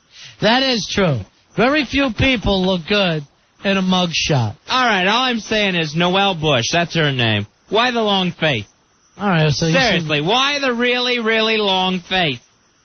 Hey, Kevin, you're on Run of Fez. Hey, Kevin. Hey, what's going on, Fezzy? What can we do for you? Hey, I remember another Pepsi ad campaign. I think it was from the early 80s. It was Catch That Pepsi Spirit, and I remember the jingle. I don't remember this at all. Catch the Pepsi Spirit. Do you want to hear it? We sure do. Yeah. It goes, catch that Pepsi Spirit. Drink it in, drink it in, drink it in. It was right around the same time as that Pepper commercial. I tell you the truth, I do not remember this. I'm normally pretty good with jingles. These are not catchy Pepsi theme songs. Come on. It was a nationwide phenomenon. Well, why don't anybody here know it? Earl, do you remember this? I grew up in Atlanta. Maybe it was a Southern thing. No, Coke is a Southern thing. Coke's out of Atlanta. Everybody in the South drinks Coke. Everybody up north drinks Pepsi. Do you remember the Pepsi Spirit? Drink it in, drink it in. That'd be Coca-Cola. All right. Thanks for the call. I mean, I'm not saying he's lying. Right. But now I'm thinking this commercial's really going to bomb. If I was her, I'd have my belly shown. Then it might do good. Make sure that's happening. Oh, I don't see us singing this 15 years from now either. This doesn't exactly say trapped in your head. She ought to do this thing sitting on Bob Dole's lap. Here's the Sequoia Goddess, Fuzzy. I think she wants something pierced. Okay. How you doing, Goddess? Hello, Sequoia. Yes. What do you want pierced? My tongue. Really? Yes. You got any piercings now? I used to have my lip, but then I bent the hoop, and so I had to get it removed, so it closed up. But how'd you bend the hoop? I bit down on it. You're eating a sandwich? Ow. No, I used to play with it on my teeth, and I bit down on it and bent it. You're lucky you didn't pull your lip out. I chipped a tooth doing it, though. Man. There's no easy way to get rid of these piercings.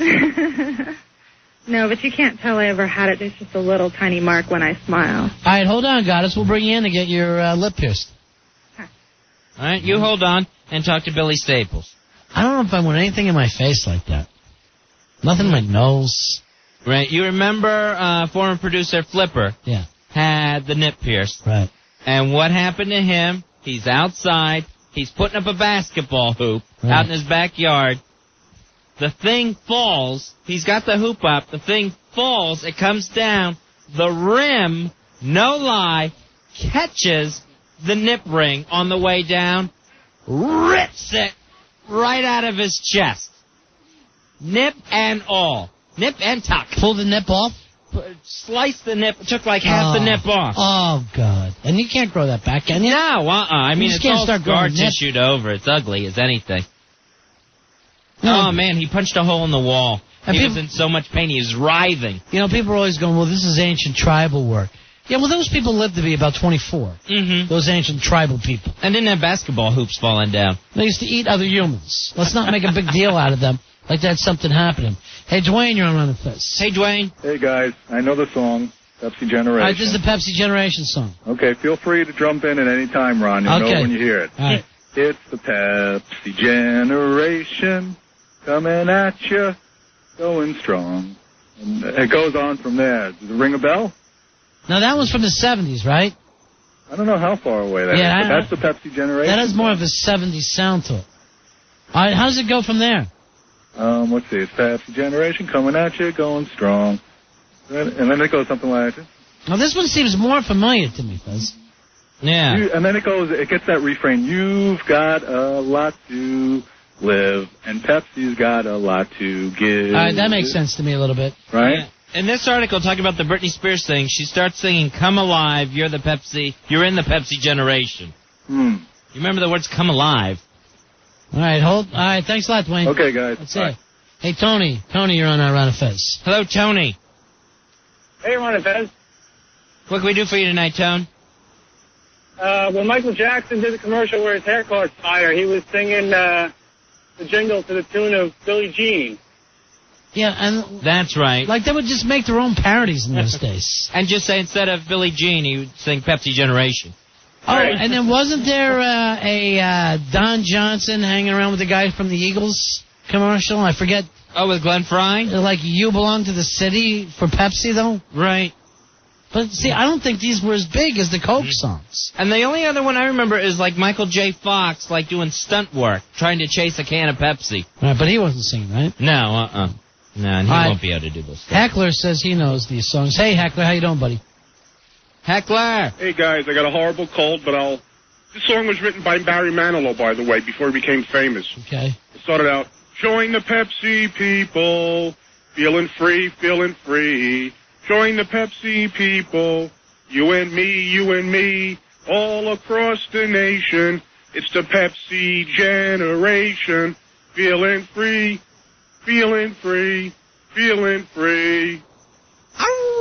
I don't know why. Kidding. You don't join the Pepsi people? I kind of do. I remember that feeling free thing. Yeah. Yeah, it was just the whole join the Pepsi people. That was. It doesn't feel like Pepsi ever had songs that used to sing along with. Well, they had one in the 1940s that kids used to make fun of, but I don't want to sing that one because it's kind of goofy. Okay. But it started out like Pepsi Pola hits the spot. You ever hear that one? No. Mm-mm. Well, that's from like World War II days, I guess. But anyway, I just wanted to share that with you. That you had just come home from Normandy. I remember, Heckler. Yeah, those are the days. It's still late in my head, guys. I'm going to go take some NyQuil. Listen to the show. All right, see you, pal. Hey. Here's Jamel. Jamel, you're on Run and Fez. Hello, Jamel. Hello?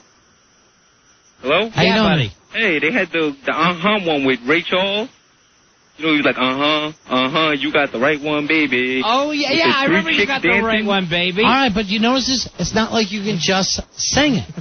You know, it's like none of their jingles were just easy that would get stuck in your head. Well, that's kind of true, too. I don't know why they didn't seem to have sing-along Pepsi commercials. 877-692-1027. This is it? This is Michael Jackson. This is not a Pepsi commercial, I guarantee you. This is I'll Be There. If he says Pepsi, I'll freak. What the hell are you talking about, Rory? There would be no commercial in history that would have this. This is the saddest soda commercial in the world. Why did you think this was a Pepsi commercial? Because it said Pepsi commercial. You're going to be sitting out next to Joe Poo with both of you smoking and being mad at the show. Hey, George. Get another tumbler of scotch. George, you're on Run of Fez. Hey, George. Buddy. Don't you remember Anthony Hammer used to be a spokesman also? Was it you can't drink this? I mean, that couldn't have been good. No, I don't Can't remember, open this. But remember on the Grammys when they all went up on stage and they all had Pepsi? Oh, yeah, I do kind of remember that. He said big up to Pepsi. Say Pop or something like that. All right, thanks a lot, George. Again, though, who can remember what the actual song was? Even when people are singing them to me, I can't remember. Hey, Ken, you're on Run of Fez. Hey, Ken. Why don't you stand up for yourself? I know it's hard when your tail's between your legs. What are you talking about, Ken? I didn't hear you. But you're going to let that fat one scold you in front of the tri-state area? Oh, Jesus Christ. What a big puss. I got to get somebody on the phone for me. The person you're trying to reach is drunk. Please try your call again. Here's Allison. Allison, you're on Run of Fez. Hello, Allison. Hello. Yeah. You remember you got the choice of a new generation sitting in the palm of your hand. Ew. That was a Pepsi one. I don't remember it at all. I don't remember that one bit. Are you serious? All right, get to the hook. That couldn't have been the hook. It was you got the choice of a new generation sitting in the palm of your hand. You got the choice of a new generation. It's easy to understand. I remember it. I'm a Pepsi drinker. Was I in a coma during the entire Pepsi generation? I don't remember. It was only on for a few months.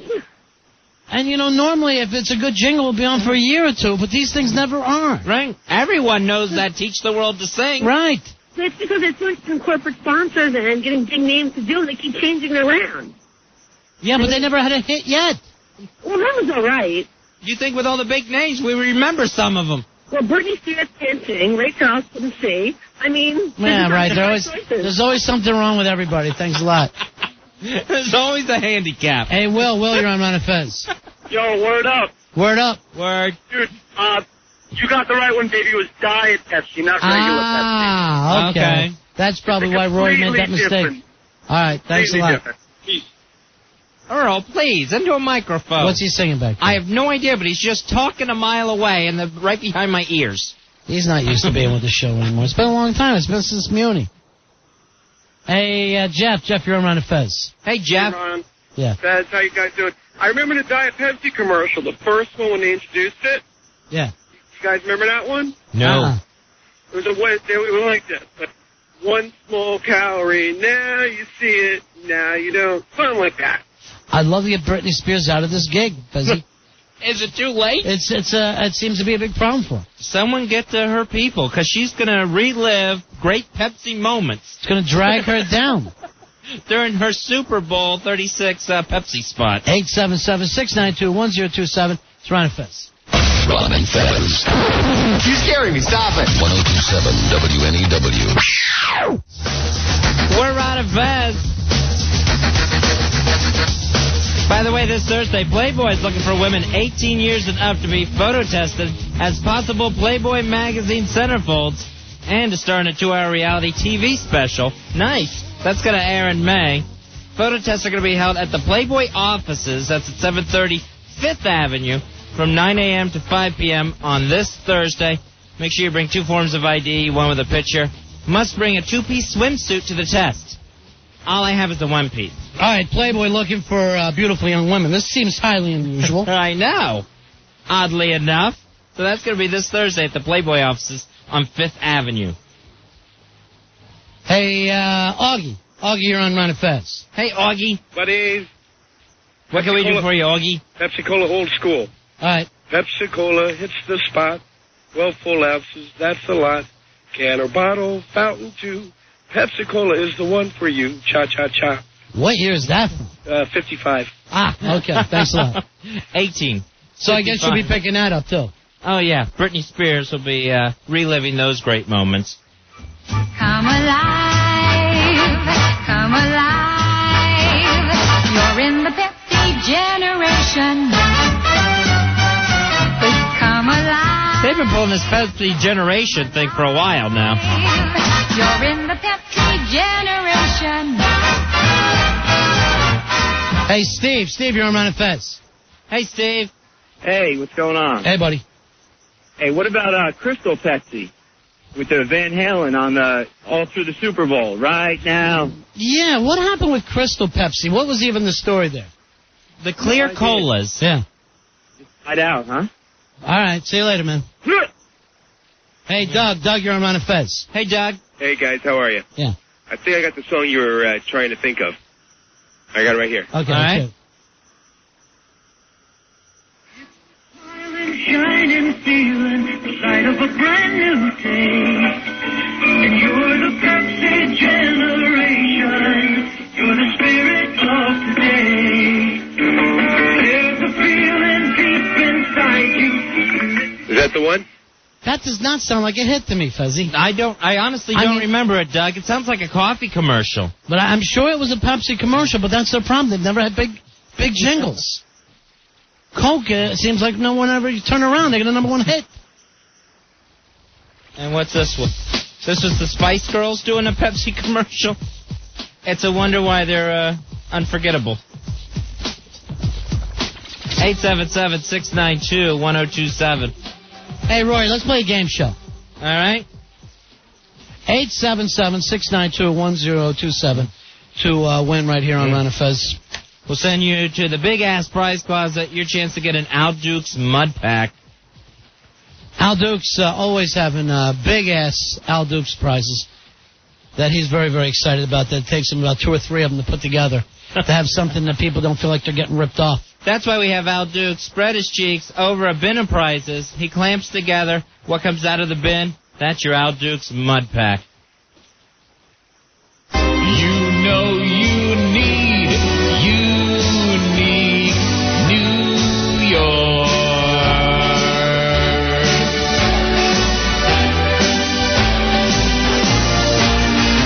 It's you know you need unique New York.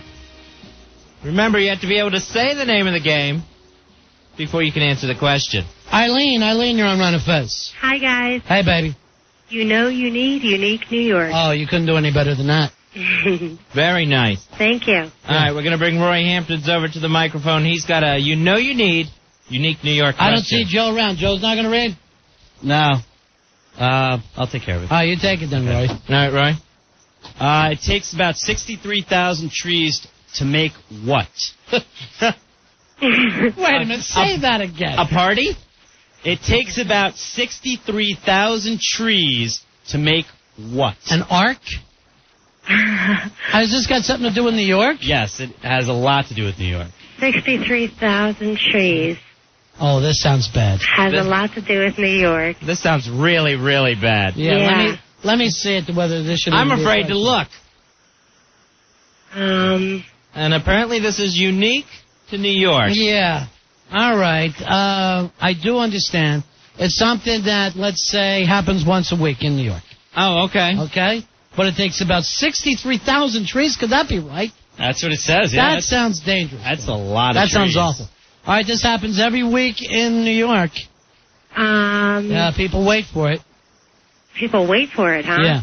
Yeah. Does this have something to do with garbage pickup? Yeah, it takes 63,000 trees. They have to go around and pick up the garbage. Because they're too big to drive the trucks. Well, I was thinking maybe to cover, like, each landfill. Eileen, if you don't want to try, you don't have to try. I was trying, believe it or not. All right, bye-bye. Bye. Sorry. Hey, Linda, you're on Run and Fez. Hey, Linda. Can you repeat the question? Yeah, sure. It takes about 63,000 trees to make what? Toilet tissue for Rosie O'Donnell? Oh, that's just mean-spirited. Sorry. I'm sorry, I give up. Sorry. Hey, Mike. Sorry. Mike, you're on the Run and Fez show. Hey, Mike. Yeah. Hey. Mike, what's the name of the game show? You know you need unique New York. All right, very good. Sweet. What's the question again? How many trees to do what? Say it again, Roy. It takes about 63,000 trees to make what? I don't know. All the money that Ed Von lost? I have no idea. Thanks. All right. Now, we said this happens once a week in New York. Right. Everybody looks forward to it. A lot of people look forward to it. And it takes 63,000 trees. Could you figure it out, Fez? No, I have no idea. Yeah. I don't have a clue. Jason, you're on the Fez. Yo. Yeah. Hey, Jason. Unique New York. Very good. All right. Now, do you have to be general or specific? Why don't you try general, and then if we want to make it more specific, we will. We'll tell you to. Newspaper? All right, more specific. The big Sunday Times? There you go. Very good, my friend. All right. Wow, to make the New York Sunday Times. That's right. Now, that can't be right, though, can it? There's a lot of paper. To make one of those newspapers. No. It takes 60,000 trees. Now, but even if it's to deliver every paper, 63,000 trees? A lot of comics in there. Well, let's do... You know, there's probably some parts of the paper we can do without. A lot of ads, too, in there. Take out some of the I understand. personals. It is a big-ass fat paper. Although, I get half the Sunday paper on Saturday. Do you? Yeah. Which half do you get? You get all the arts and entertainment, all the stuff that isn't like news for that week. Oh, the magazine lifestyle Yeah, the type magazine, stuff. the real estate stuff. Right. So really, to me, Saturday's paper is the big one. Sunday, I can skip. That's got all your leisure reading. Do you think that's considered part of the Sunday Times? Yes, it is. Of course it is. I'm not going to lie to you. I just can't imagine 63,000 trees. That's a lot of trees. When we got computers now, and you can surf the net. Right. 63,000 trees they're tearing down a week. There is a lot of ads in there. You throw out a lot of that. Maybe they're just really small trees. I can't imagine. Maybe bushes. Maybe it's 63,000 bushes. Maybe that's what it's all about. Check that, would you? Now, who found this fact? Because Billy? when I hear 63,000 trees, I immediately think redwoods. Did Billy do this? No, the source was uselessfacts.net. That's for sure. Now, does useless mean they could just make them up themselves? No, it was credited. All right, Billy's telling us he used to deliver the Times. Get in here, Billy. All right. Staples! Now! Billy freaks around the house. Billy, you used to deliver the New York Times? Oh, yeah, I was one of the adult deliverers. We used to drive around in the cars every weekend, and actually 7 days a week. And Did you have to throw the Sunday Times? Yeah, we used to have to put it in the big flat bags because they were too big to roll up and stuff. You think it took 63,000 trees? I gotta tell you, Ronnie, some of those things we threw were like throwing phone books. When we used to try to throw them like over the top of the car and stuff, and they'd land on the thing like thud. You hear them hitting the driveway and stuff. They're all hitting the roof of the car that he's in. Oh, I've broken antennas and everything a couple times with those papers. On the street, what's it cost you for a Sunday Times? Like $4 or something now? Yeah, I think so. And it's like they give free delivery with the Times now and stuff. So we used to, like you said, we deliver half of it on Saturday. Saturday was always the biggest section: arts and leisure, travel. All now, how long have they been doing that? As long as I've been doing it. I've been doing it on and off for about 10 years. The delivery of home papers and stuff. Well, you're a teenager. You ought to be delivering the paper. It's going to make you learn about life. I used to go back just around November, just do it for a month so I can get Christmas tips. Now, how many of those times did you have to deliver? Let's say the Sunday Times. How many times? I'm sorry. Now, how many did you have to deliver on a route? Oh, about 400 or 500. I used to have 2 routes. So I would do about 400 or 500. The hardest part was putting them together beforehand and load them in the car. See, I won't do that. Putting the penny saver in there? Oh, forget it. The penny saver. No, the penny saver was actually Newsday. We never did the penny. Times is much too up class for the penny saver. Right. How many frickin' jobs have you had? Very, very many. This was one of the best ones because it was an overnight job and I was free to just hang out during the day and pursue other stuff. So. Boost. You're acting. I wish you had. Yeah, it was for good. All right, hold on. Here he is trying to throw Sunday Times. Come on, Billy. Well, they're heavy. Throw it from your spine. Why'd you throw a newspaper with a 24-pack in your hand? It was tough sometimes. The worst was Thanksgiving. The day before Thanksgiving. That was the heaviest paper of all time. Because they put a turkey in each one. Oh, that's right. You get a turkey wrapped in a newspaper. Just try shoving those in those blue bags. It looks like, but do you really think it takes 63,000 trees? I got to tell you, we used to get these papers on pallets. It's a lot. All right, the Times is one of about how many? 500 newspapers? Okay. On Sundays, you think? Right. So how many trees are we killing every week? 500,000? Altogether, just to read the funny papers and the Parade magazine. Yeah. Well, they do home delivery all over the place, not just New York and stuff. They do times of home delivery everywhere. Well, that is true. I mean, you can get it. You can get the Sunday Times in San Francisco or Hawaii, for that matter. But still, 63,000 trees. There's something wrong with that. It seems like it should be illegal. Craig, you're on Run It Fez. Hey, Craig, what can we do for you? What's up, boys? 14220. All right. Want to let you know, Billy, a little bit of a puss. Why's that? He can't throw the New York Times. Maybe what we ought to do is have a Sunday Times throwing contest. Oh, please. Here, now finally something I can do. Is that right, Stump Boy? We know what you can do, Billy. You can drink. Oh, come on. That's just a myth. Come on, him. He just drunk, that's all. You know what? I used to deliver papers for 8 years out of my car. Yeah. Work with a bunch of guys, independent guys. We would deliver every paper. No. Out in Jersey. Record, Times, Ledger, Daily News, Wall Street Journal, anything. We would throw for accuracy, distance, drive out of the cars, hit them in garbage cans. Billy, would you like to do a contest like this against Craig? Of course. We used to aim for Halloween decorations, try to knock the snow and the winches over and stuff. Yeah, I'd love to. I'll go up against him anytime. Billy, how long has it been since you've delivered papers? About a year and a half. I honestly thought it was going to be like 10 to 15. Here's the thing. He delivered papers. Pooh's delivering pizza. Right. How the hell do these guys meet up with us? Everybody's delivering stuff. Because we like to read and eat pizza? How about both of you deliver a joke one of these days? Is that a problem? They're too heavy. Try to be accurate and hit a joke right at the punchline. That's what I'd love to see. All right, hold on, Craig. Are we doing this? Yeah, we might do this. I like the idea of it. All right. You think you'd go with it still? Of course. It's Ronnie, I've been doing it for so long. It's like riding a bike. You don't forget how to throw a paper. And the best is in the winter when there's a little bit of ice because the thing will slide forever. Now, I know you're lying because it's hot here in winter.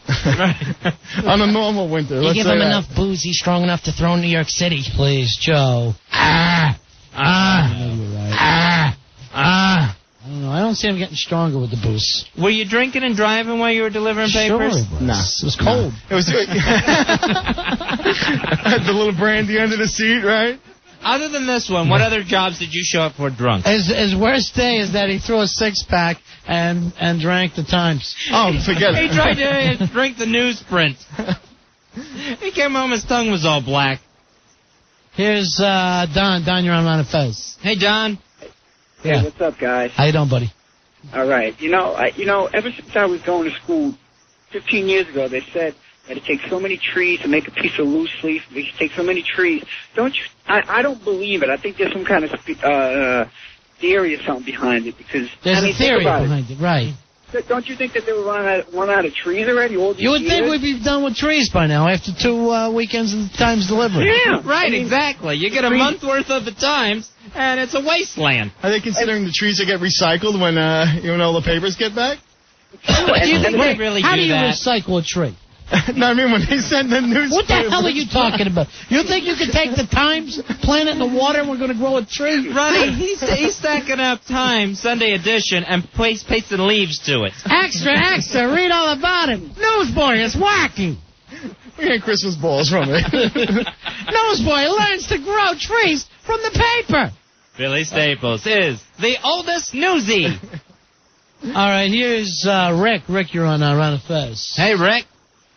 Yeah, how you doing, buddy? Hey, I delivered newspapers with a bicycle with baskets all on it in the early 70s where you had a pedal, no gasoline engine or cars.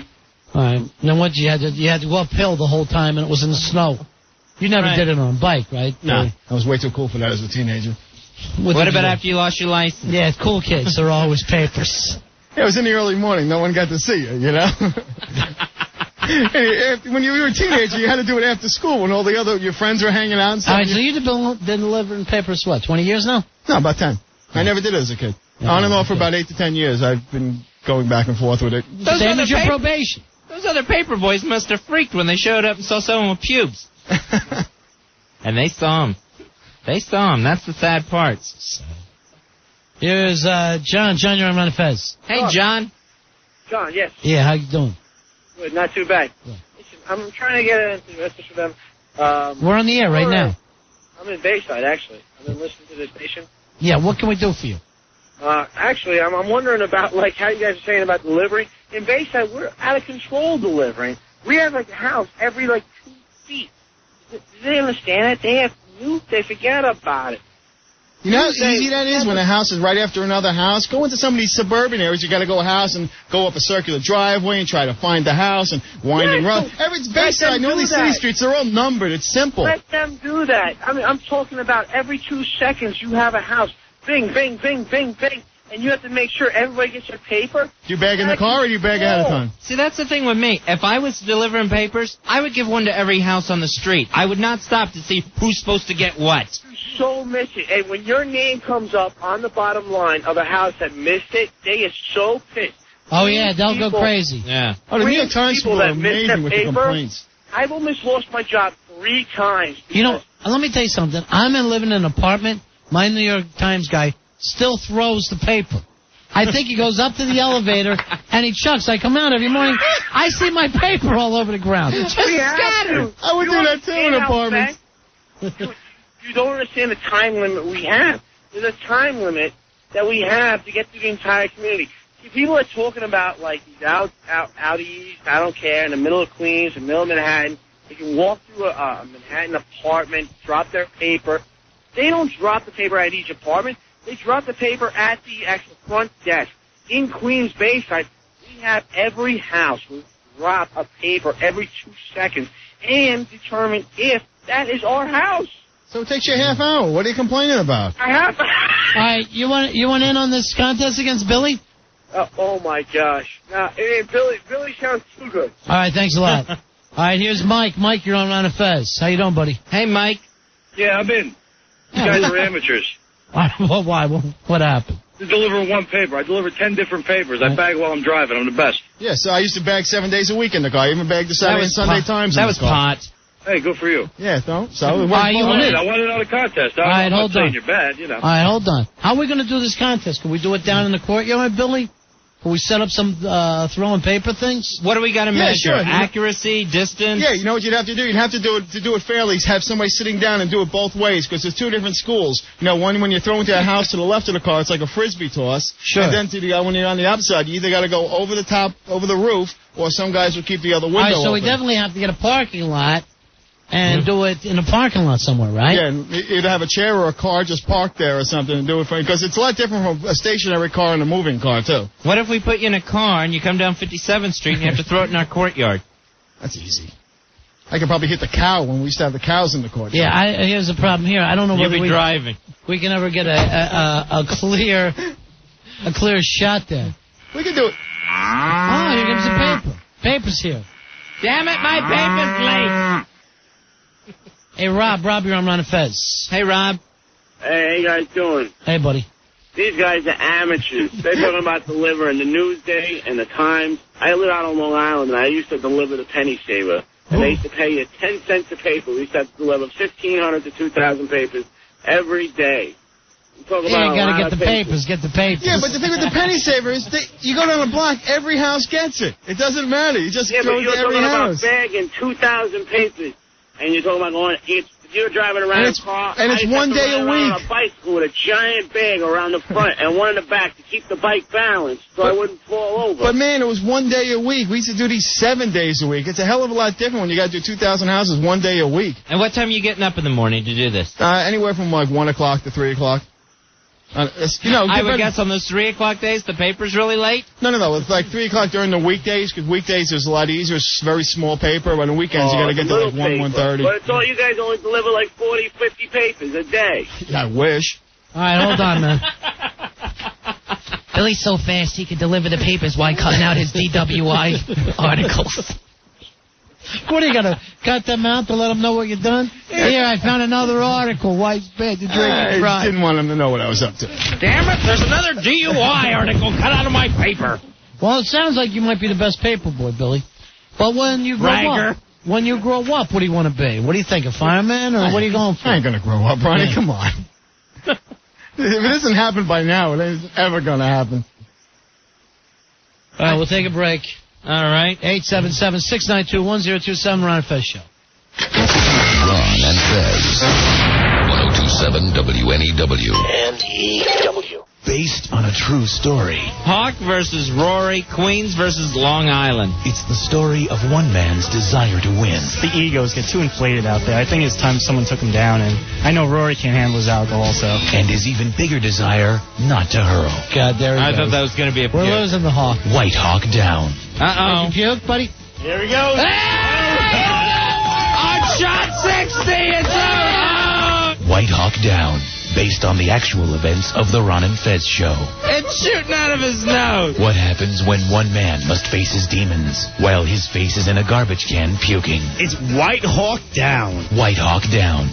Because sometimes you refuse to lose. Let's keep drinking. Come on. And because sometimes you don't know when it's over. It's over. White Hawk down. The worst a man can be. Just getting started here. The producers of White Hawk Down ask you to drink responsibly. We're Ron and Fez. Billy Staples agreeing to get into a paperboy challenge. Not really sure what that even consists of. We're Ron and Fez. Didn't that used to be a video game in the 80s? You'd have that little paperboy, you had to do stuff. It's the only one I could ever play. Hey, Justin, you're on a Fez. Hey, Billy. What's up? Hey, how can you steal a little kid's job? They actually did away with giving it to the little kids. Yeah, it's un-American. Now they sit at home, play on the internet, and shoot up their schools. Hey, Justin. Yeah? Billy needed that job. He got laid off from the lemonade stand. All right. All right, Billy, it's a rough job, though, being a paper guy, right? You know what?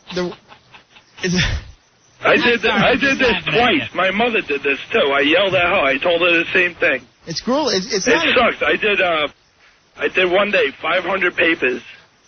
Sunday papers. It's not easy. I did it in my pickup truck. The thing bottomed out. Yeah, I know. It cost us 63,000 trees, my friend. Yeah, my mom's car's brake went in like a month. Oh, you put a beat Axles on your are car. snapping. The wear and tear in the car makes it not worth it. So you obviously use your own car, right, Bill? Yeah, use your own car. I used to actually be in management down there, too, and I used to have to, people would call up all the times. They broke their axles, they bottomed out, they got flats. We used to have to go unload the papers from their car, put them in, like, our car, and, like, take them on the routes. Oh, such a pain in the neck. The worst part is, it's 7 days a week. You never get a break. You know, just when the you think news you're just done. keeps coming. All right, this on the instant feedback from a Kia boy. Did Bill, and it's very inside, Fuzzy. Yeah. But did Billy used to chase Irish Alky shouting, "Where's my $2? I want my $2."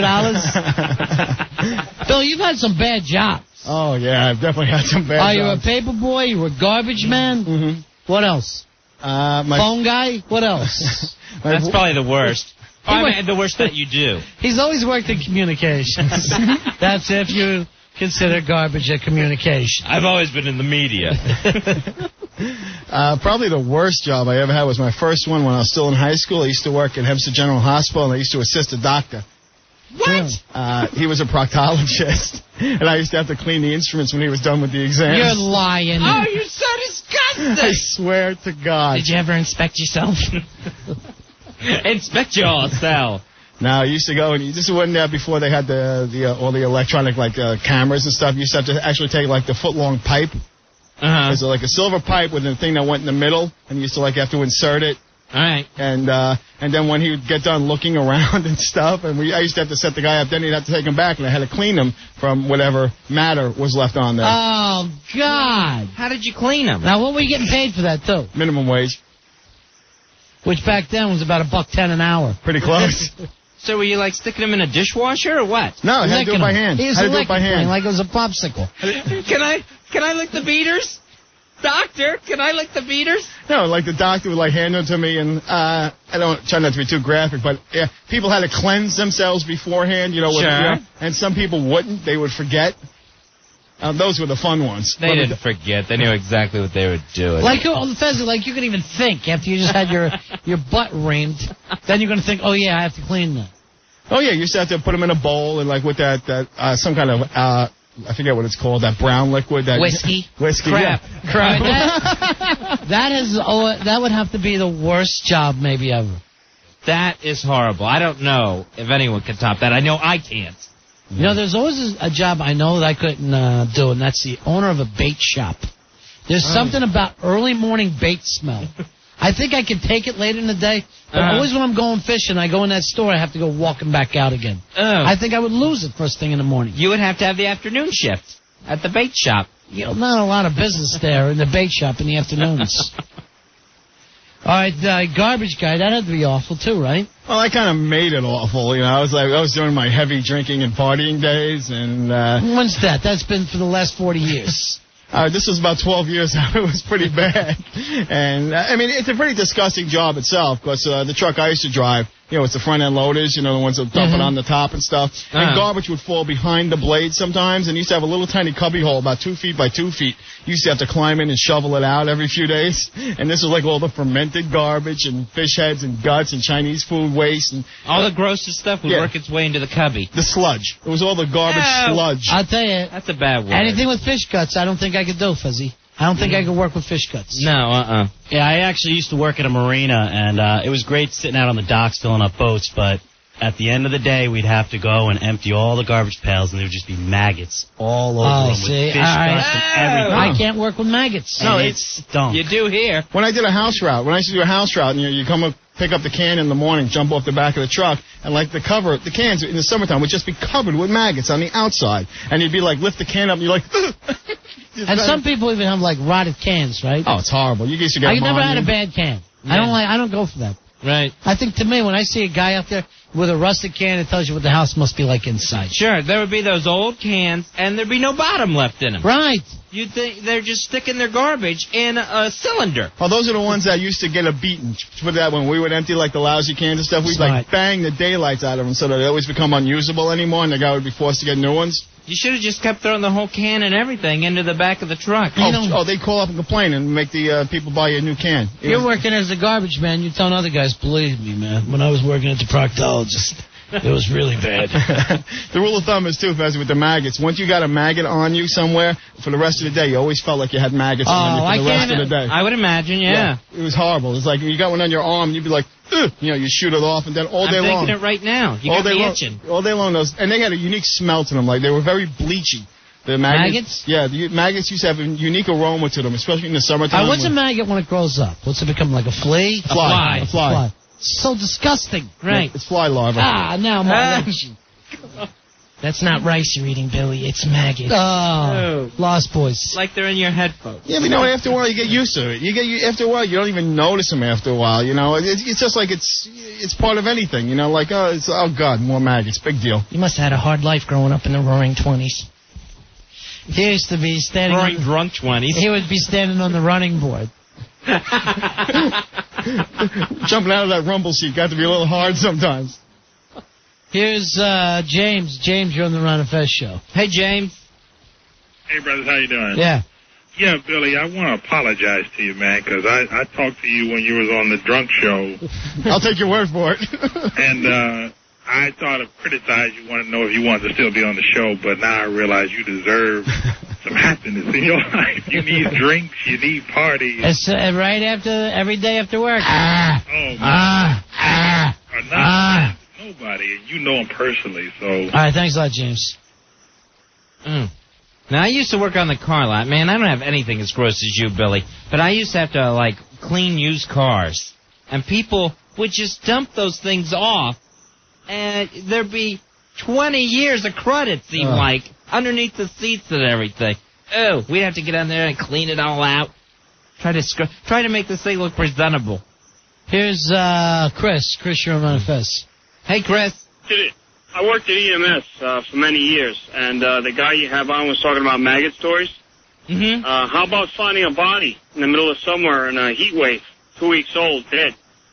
You know what? I got news for you. I wouldn't be able to deal with that. No, And the smell alone.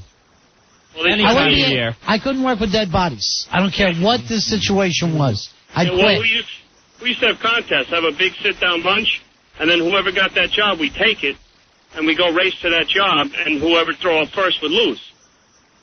Oh. Yeah. Hey, you know, it passes the time. It's called gallows humor. All right, thanks a lot. You got to work, though. You know, Fuzzy, you got to have a job. And God bless people that do these things. Yeah. 877-692-1027. Look for a job. The word today is job. J-O-B. You hear me? Earl's Yes. dad. Here's Tommy. Tommy, you're on Ron and Fez. That's Earl's dad. Guys.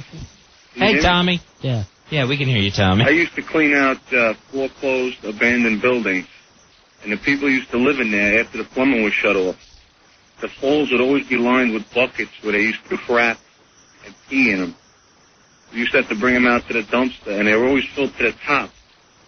And there was always a challenge to not tip them, because if they spilled, then the smell would just it would literally knock people over. I hope you're like in biohazard gear doing this. God. No, this was before all the biohazard gear was in fashion, man. This was just T-shirts and shorts. That's smart. Wear shorts. Oh, yeah. While you're slopping crap buckets on yourself. I actually Have a good got night, boys. one time working, doing the garbage show. I mean, not only did I throw away a whole German Shepherd once. What? It was mad. Somebody had just put it in their garbage pail, and I dumped it out, and it was like this whole big German Shepherd. But I actually got both my corneas burned one time on the back of the truck. Somebody threw away some like disinfectant, and it shot right out the back of the truck, right out the hopper, right into both my eyes. Wow. Yeah, I remember running down the block screaming like a lunatic, my eyes! My eyes! I thought I was going blind. Flaming shots will do that to you.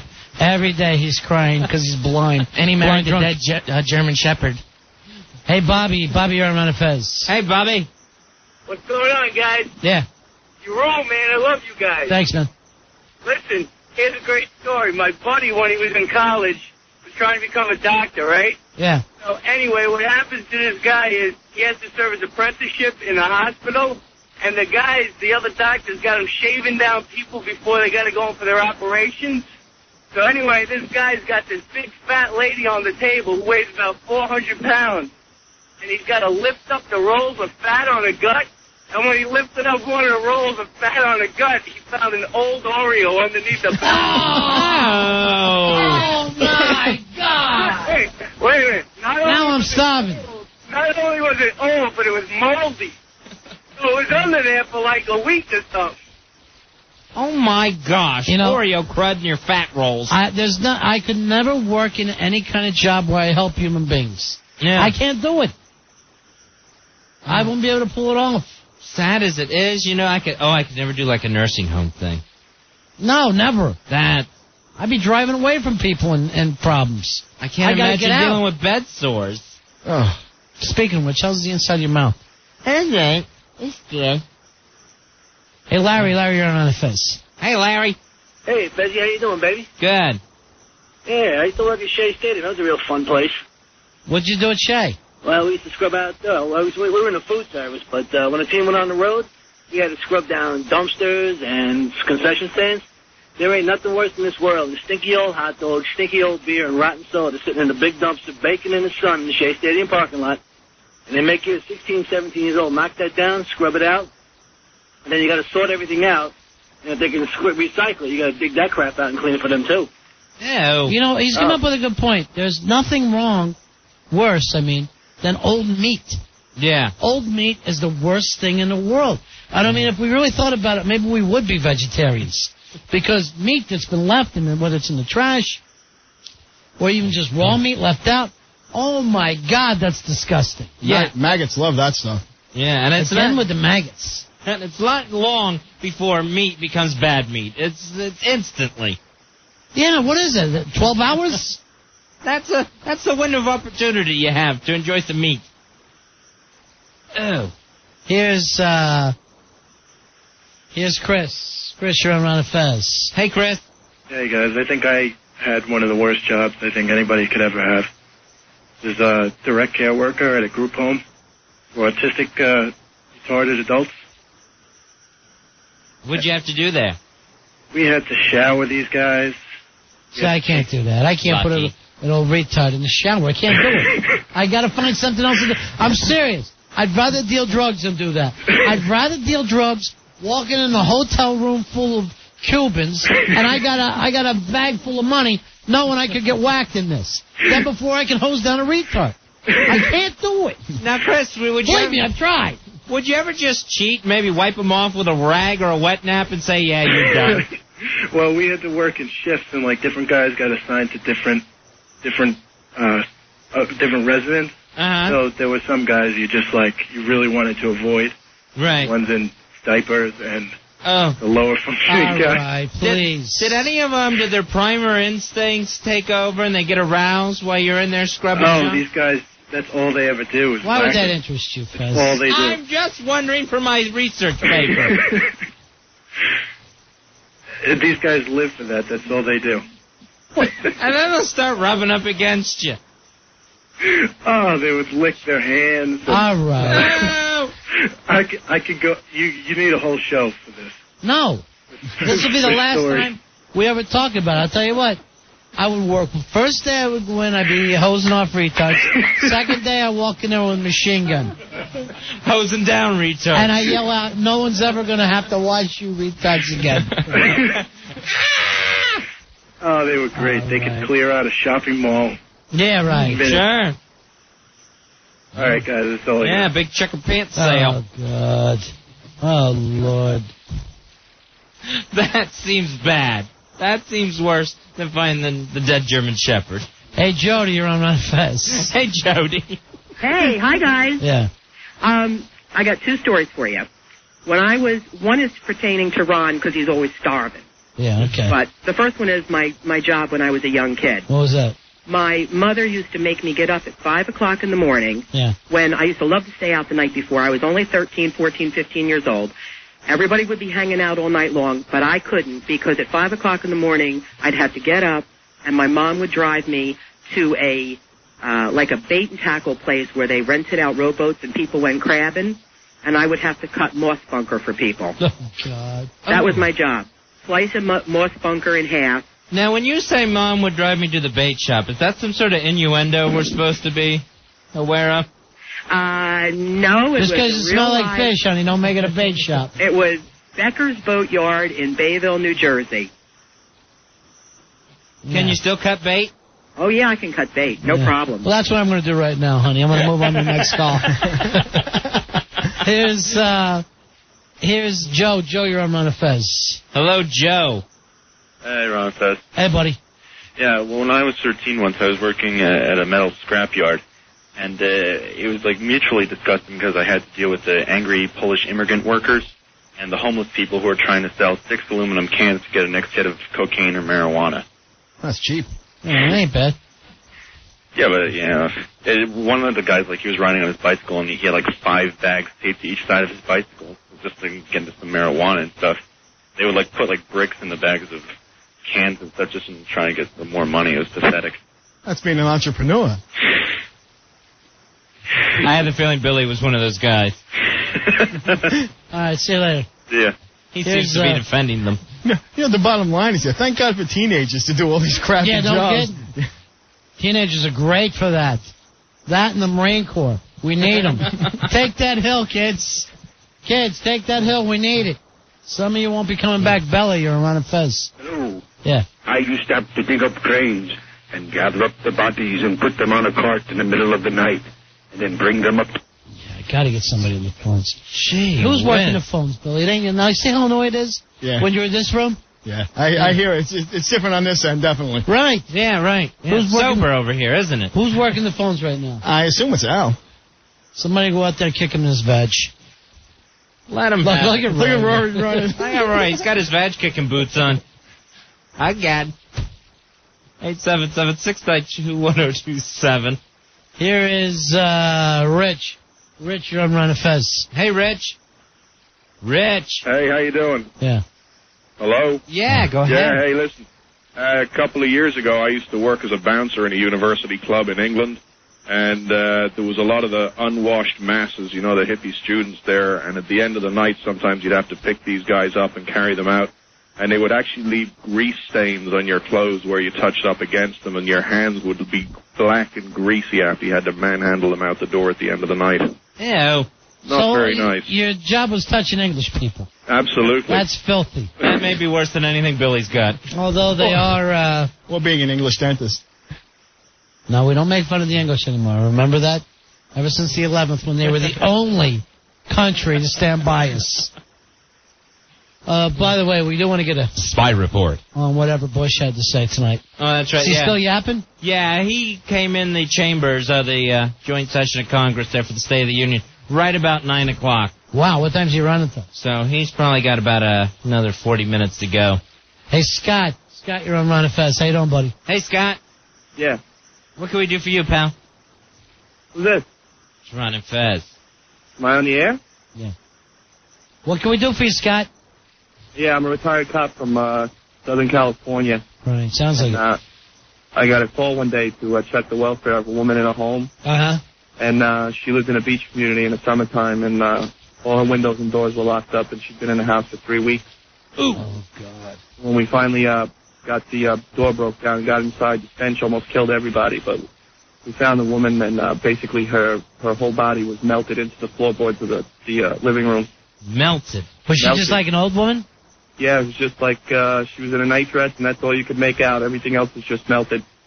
Oh. No. Personally, I torched the house from that point on. Right, yeah, at that point. I put a torch to the house. Maybe even the town. Yeah. I kill everybody in the town so it doesn't spread.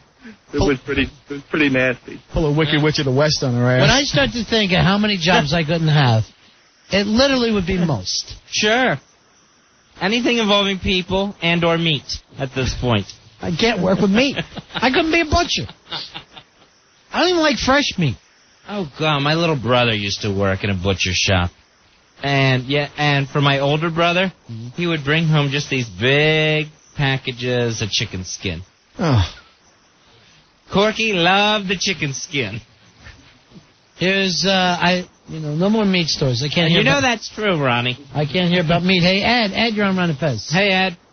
Hey, how you doing? I got one more meat story for you. Oh, God, great, thanks. When I was in my early 20s, I lived out in Las Vegas, and I was a busboy. And they opened a new restaurant, so they had to clean up the one that was there before. And after 2 months of the summer, I had to clean out the meat locker. So therefore, all the meat that was in there from April was now being cleaned out in the Las Vegas sun in August. Oh. So let me tell you, that was just a lovely scene to be a part of. Thank you, Ed. No more meat stores, folks. No more meat stories, no more dead people stories. Hey, Steve. Steve, you're on Ron and Fez. Hey, Steve. Hey, Ron, Fez, what's going on, guys? Hey, buddy. I got a disgusting story. A friend of mine used to work in a funeral parlor. Oh, boy. And one time during the funeral, when all the families were there coming to pay their respects, one of the people ran up to the bodies and pressed on the stomach, and all the fluid came out of the mouth. Ah! And they had to go clean it up. Now, why is anybody squeezing their stomach? Like, he would, like, the person jumped, you know, when somebody gets sad and they jump on the body? Yeah. Right. And other family, when he jumped. Who jumped on him, Rikishi? It was one of the family members.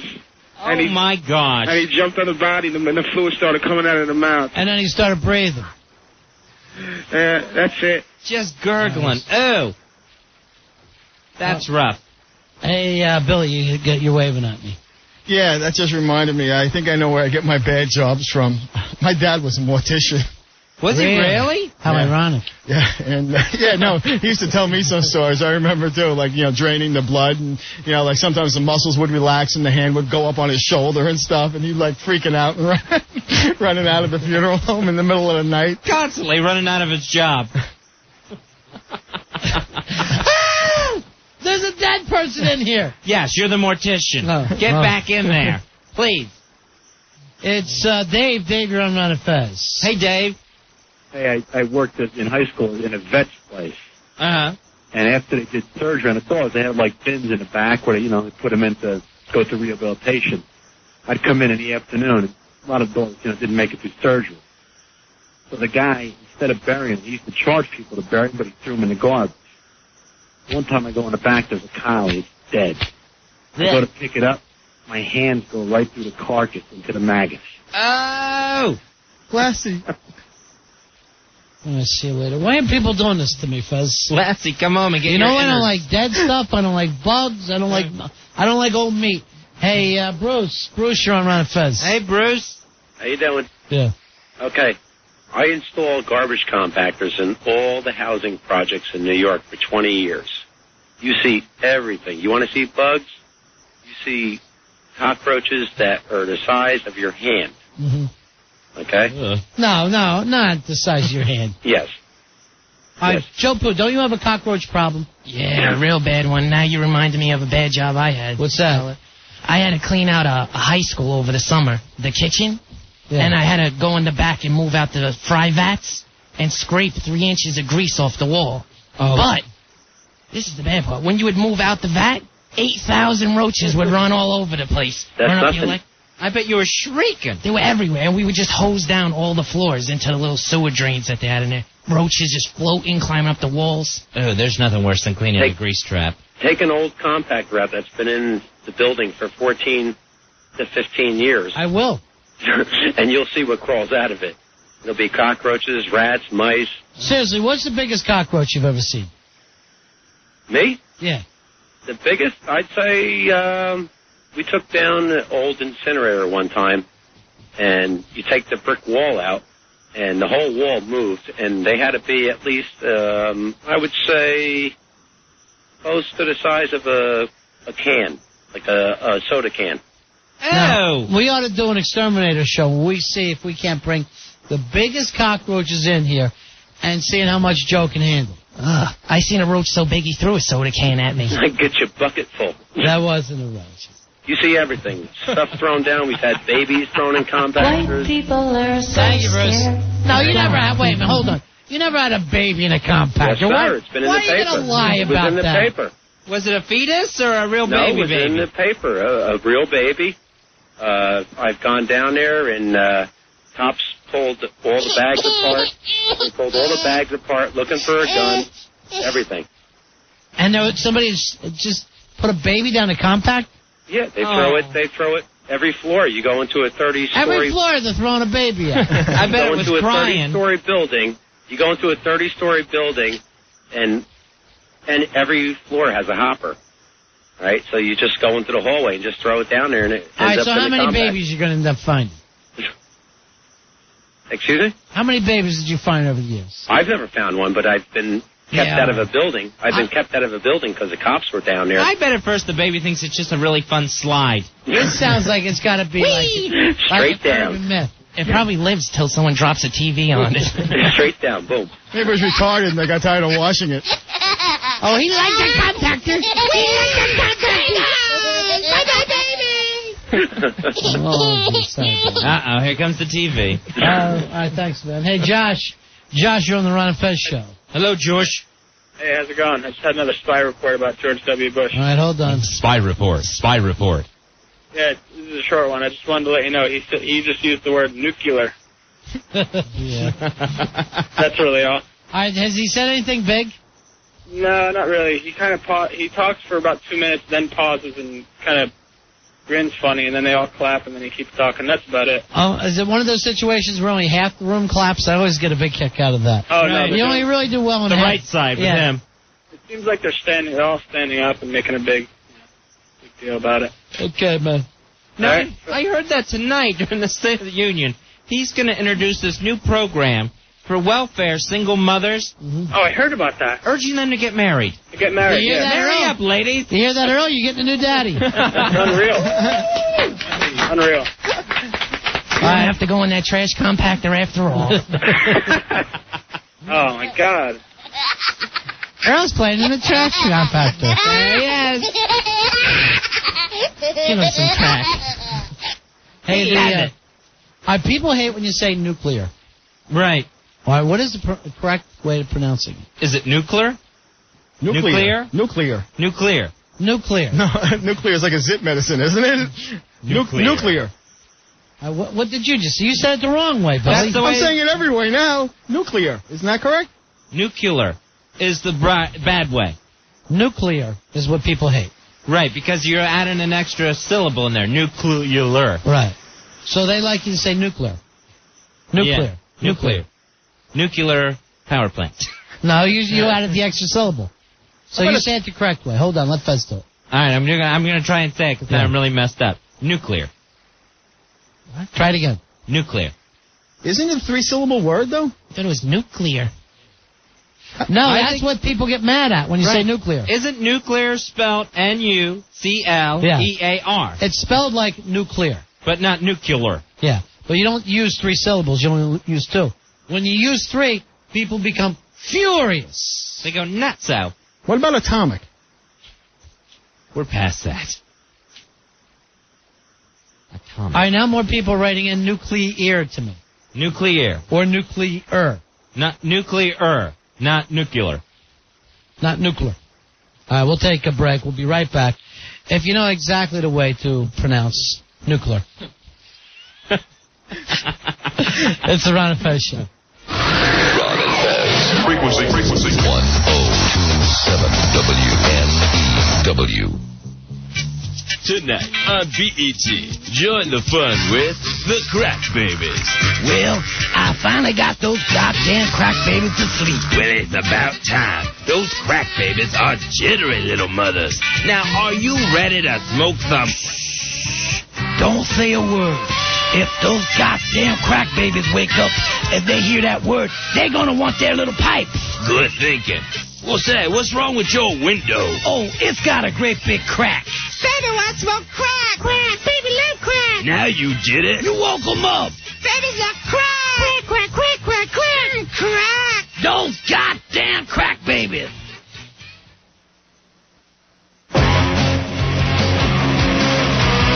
We're Ron and Fez. It is the Ron and Fez Show. Talking about, somebody called this and said they were angry about something the president said tonight on a little spy report. For mispronouncing nuclear. How do you say it, Fez? I say nuclear. I say nuclear, too. But people, whenever you say that, they get mad at you and say you're mispronouncing. Right. Is it because you're putting that extra "k" in there, like nuclear, when it's not spelt that way? I say nuclear. Is that wrong to you? No, it sounds perfectly right. Nuclear.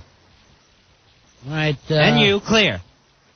So you're saying nuclear. That's what I'm saying. I say nuclear, I think. Nuclear. Roy, what do you say? Nuclear. I say nuclear. Nuclear. Yes. All right, let me check with the big men. Come on over here, black girl. How do you say it? How do you say that word?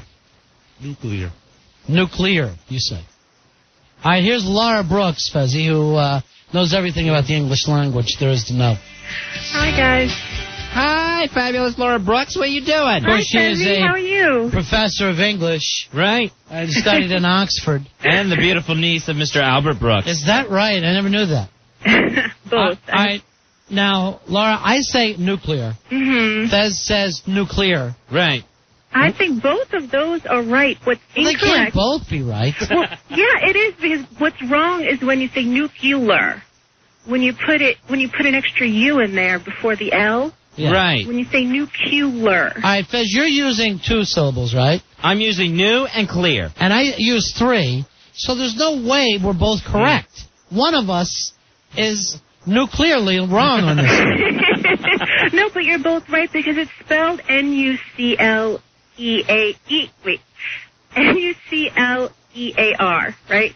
You're just, one of you is pronouncing it nuclear. The other one, nuclear. All right. You're bringing the E longer, but you're still pronouncing it the least the way that it's spelled. The claw sound in the middle of the word is the problem when you call it claw instead of clee, like nuclear instead of nuclear. Yeah, the problem is when you call it like nuclear. All right, I'm getting this from Billy. Got this off for commonly mispronounced words. Okay. They say the correct way to say it is nuclear. Nuclear. Nuclear. Yeah. Nuclear. With 3 syllables. Yes. Nuclear. And Fez's, yours isn't even in there as nuclear. No, They say some people get mad because they say nuclear. Yeah, that's a pet peeve of mine. Now, why would it be a pet peeve? I don't know. It's Out of just all the mispronounced words, why does this one always bug people? Because especially because a lot of officials mispronounce it, and you'd figure they should know. You know, if the president's saying it wrong. Half the city says I got to ask you a question, but people get mad over nuclear. Well, what's interesting is the axe is more like a regional thing in New York. It seems like, but. Well, this guy, the president's from Texas. I don't know how they say it there. I mean, they say all. He's in all business. All. AWL. He's punching holes. So, you really wouldn't make a decision here. You said both Fez and I are both correct. See, I think you're both right, and I think the president was wrong. All right, but you know what? To tell you the truth, when I hear Fez, when I hear me, and when I hear the president, it all sounds the same. They're all so close. I don't pick up the difference.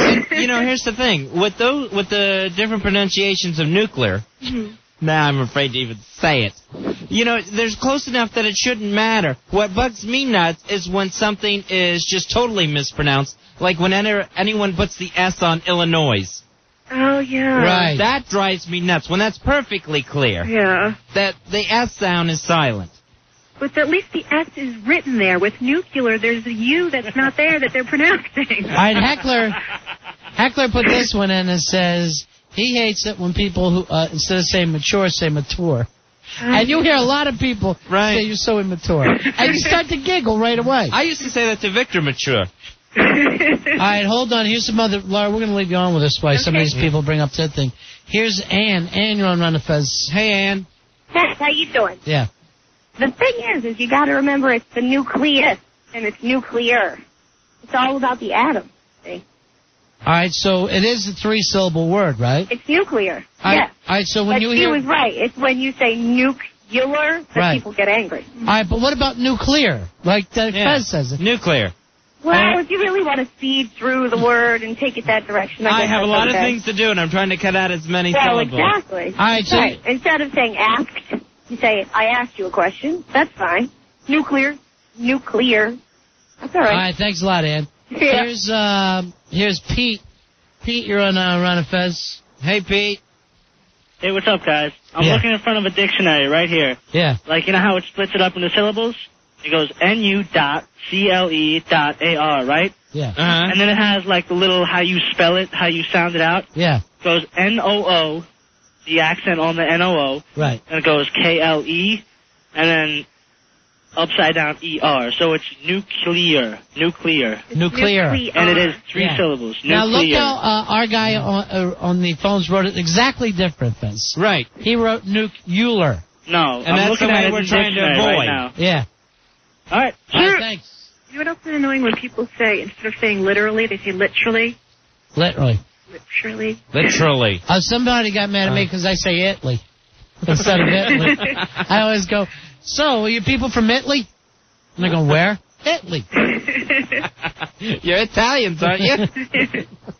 Here's Ryan. Ryan, you're on Run of Fez. Hey, Ryan. Hey, what's up, Ron? Says Yeah. I don't have a card number, but I'm going to make up a number and then give me the hoo-ha. Hey, guys, 642. No, we got to have a real one.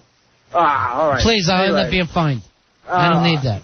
All right, well, thank you anyway. All right, first of all, I say literally, so whatever about that. But what about first of all, that chick on the phone sounds really cute. Just want to go out and say that. Oh, she's adorable. Yeah. I try. And second of all, what about the word harassment? You ever hear anyone say harassment? Yeah. A lot of judges and lawyers say harassment. Yeah, I guess that's like I think that must be a legal way of I saying hate that, though. It sounds very old English to me. All right, then what? You would never harass? You would never harass somebody? But they do say that, too. They say, I was harassed. By who? I've heard people say that, too. It sounds like old judges in big, long wigs. Yeah.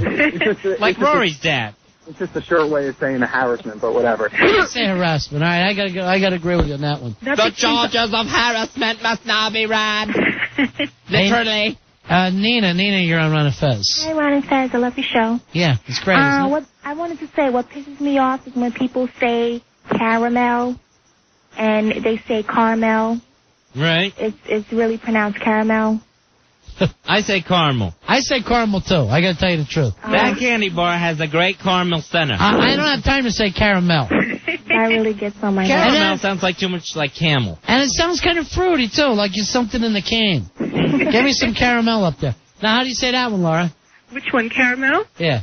It's caramel. Caramel. I say caramel. I take that A out. All right, guys. See ya. See you later. Although Al was telling me he's having trouble with his caramel toe. So I don't know what's wrong with him. Hey, Danny. Danny, you're on Run of Fez. Hey, Land of the Marys. What is it? Yeah. Maryland, not Maryland. Well, you know what? The people who actually live there call it Merlin. Really? Yeah. The people who live down there say I live in Merlin. A bunch of fags. It's All right, but you know, Maryland. but here's the weird thing. It's not Maryland. No one ever says Maryland. Of course not, but it's Marion Land. But it's not. It's Maryland. Listen, But I'm telling you right now, the people who live there, which, if you think about it, who knows better than the people who live there? Right, it's their state. They call it Merlin. Right. We live in Merlin. I hear it all the time. I go down there. Like the Super Bowl's going to be in Nolens. Yeah, that's right. The people who live there call it Nolens. Mm-hmm. Instead of New Orleans. The people in Atlanta call it Atlanta when you're there. Everybody talks like, I live in Atlanta. Okay. Here in Atlanta. What about, I noticed Joe Poo says Manhattan. Yeah. I know. Manhattan. How do you say Manhattan, Joe Poo? Manhattan. Perfect. Sounds good. Thank you. Sounds ridiculous. And I can't even tell him what's wrong with it. But I just know it's not right. All right, here is Dominic. Dominic, you're on the Fez. Hey, guys. Big ass card, 6471. That's a real one. Hey, how about when the old Italian mother tells you she's going to fix you a sandwich? A sandwich with a G. Yes, G in the middle of it. Or some people say sandwich. Right. I like a big ass sandwich. Thanks, guys. See you. All right, now, the state Missouri, how do you spell that? What's it end with? Because they'll say Missouri. Yeah, I like... An I. It ends with an I. They'll end it with an A in the pronunciation. Yeah. Missouri. I live in Missouri. It's very odd how different regions pronounce. No, it's not. It's some people say it wrong, some people say it right. And I honestly think if someone lives there, that's the way to say it. We should all say Nolens. Sure. You live down Nolens. Nolens way. Oh, and here's a straight baby. Here's Popper. Popper, you're on the Fez. What's up? Yeah. How are you guys? Good. The worst is when people say the S, they add an S, like Kmart or Great Adventures. That's the worst. They just plural things for no reason? Yeah, it's terrible. We're going down to Kmart's. Going down to Kmart. When they put a the in front of something, like going to the Kmart. Yeah. The Kmart instead of just Kmart, Yeah. right? All right, yeah. The Ohio State University. But I think that's real. I think that one's right. People seem to like the Billy Elliot. Here is, Go, Billy! Here's JR. JR, you're on the Fez. Hey, Ron JR. Fez. Yeah. How are you? Yeah, we're okay. Being an 11-lettered last name Italian, it steams me when people say Manigotti instead of Monegar. And calamari instead of galamad. All right, but here's the thing. Now you're asking English people, American people, to speak Italian. Well, but they're Italian food. If you're going to order it, you say... Yeah, but, all right, first of all, I have to turn you off because while you get annoyed with things, you got your radio blasting. Uh-huh. But, Laura, there's plenty of Italian words we don't say correctly here. Well, why all of a sudden, when we get the Manigat, we go, please, just give me the noodles. That's what I'm saying. Well, like you were saying that we should say it in Orleans if we're going to be in, that's No, how I'm they talking say about it. American people. I'll back up any American people. But if we're ordering, and I hate, because I'm Italian too, and I hate when people say mozzarella instead of mozzarella. Mozzarella. But Fezzi, what do you call it? No, Mozzarella. Yeah, right. Mozzarella, And manicotti. Right. And calamari. Every one of those. And, I'm sorry, not all of us had grandparents who came over on the boat. If I went around saying calamar, to me that would sound... Pretentious, right? Pretentious and like Yeah. I'm making fun of Italian people. And you are, most of the time. Well. Now, I know around here with the drugstore, what's the drugstore on the corner, Ronnie? Dwayne Reed? Right. Yeah. Al Dukes goes around calling it Dwayne Reedy. I bring Al. And the staff of ours, no one will correct him, and they all snicker behind his back. I heard it when I first got here as Dwayne Reedy. From who? A retard? No. Wait a minute. You're the same person who told us you were going down to Astor Place. Right. In the village. Right. I remember I almost whacked you that day. Yes. You said it was near Houston Street. Dwayne Reed. Reed is a street in New York City. But I was with a group of people. It wasn't one person telling me. They said, we have to go to Dwayne Reedy they have the ATM in there. And it was a group of them, and no one said, that's ridiculous. Who was this group of people? Where were they from? The Tease the Retard Foundation. They're from Jersey. Exactly. There you go. Why would you listen to people from Jersey? They put 2 B's in Wildwood. My mother used to call the fast food chicken place Chick-fil-A. And she really thought it was Chick-fil-A, not Chick-fil-A. So I actually had to call the place and have someone tell her it was Chick-fil-A. Well, you're in the same thing with Dwayne Reedy. Yeah, why don't you call Dwayne Reed off the air and see how they answer the phone? See if that works out for you. Before you go listening to your retarded friends from Jersey. Do you ever have Dwayne Reed in Jersey? No. All right, now here's another one thing, Laura, because you're from New York. Dwayne and Reed. Houston Street. Houston. Why is it only Houston in New York and everywhere else it's Houston? I think Houston is also in Britain, isn't there? Yeah, but we're in America, honey. I don't know what But isn't I don't that know what your for? connection to Europe is, how they paid you off over the years. But I think that's what it's named for, Yeah. right? That's why we have Soho is for Soho in England, Right, okay. I think.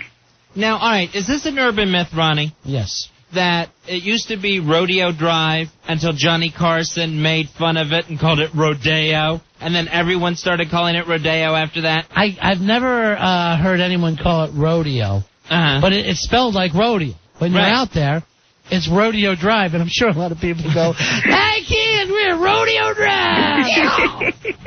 But you're right. I never heard the Carson story. That it was Carson. Like it's a funny joke? Yeah, like people will call Target Target. Yeah, well that or never... J.C. Penney. Can I tell you? And why does every one of those people act like they made it up? That's what pisses me off. I call it Target. Yeah. No, you don't, Al. No, it's been going all over the place. Now run down the Dwayne Reedy, you moron. These people drive me nuts. But unlike Laura Brooks, I'm not the language police, Fezzy. I'm not ready to throw the cuffs on everybody who doesn't say Menicard. Actually, I have to agree this time with Fez that I really hate it when someone tries to overpronounce their Italian stuff when they're in an Italian restaurant. Right. You're not acting like that for every other word, but this one you're trying to hit the exact Italian accent on. Sure. Now, we went down to Paisano's with Billy Staples, and he's telling us, about everything that he's ordered off the menu over the years. Yeah. To me, when he's telling us, it sounded like he was trying to do a scene out of Goodfellas for The Sopranos.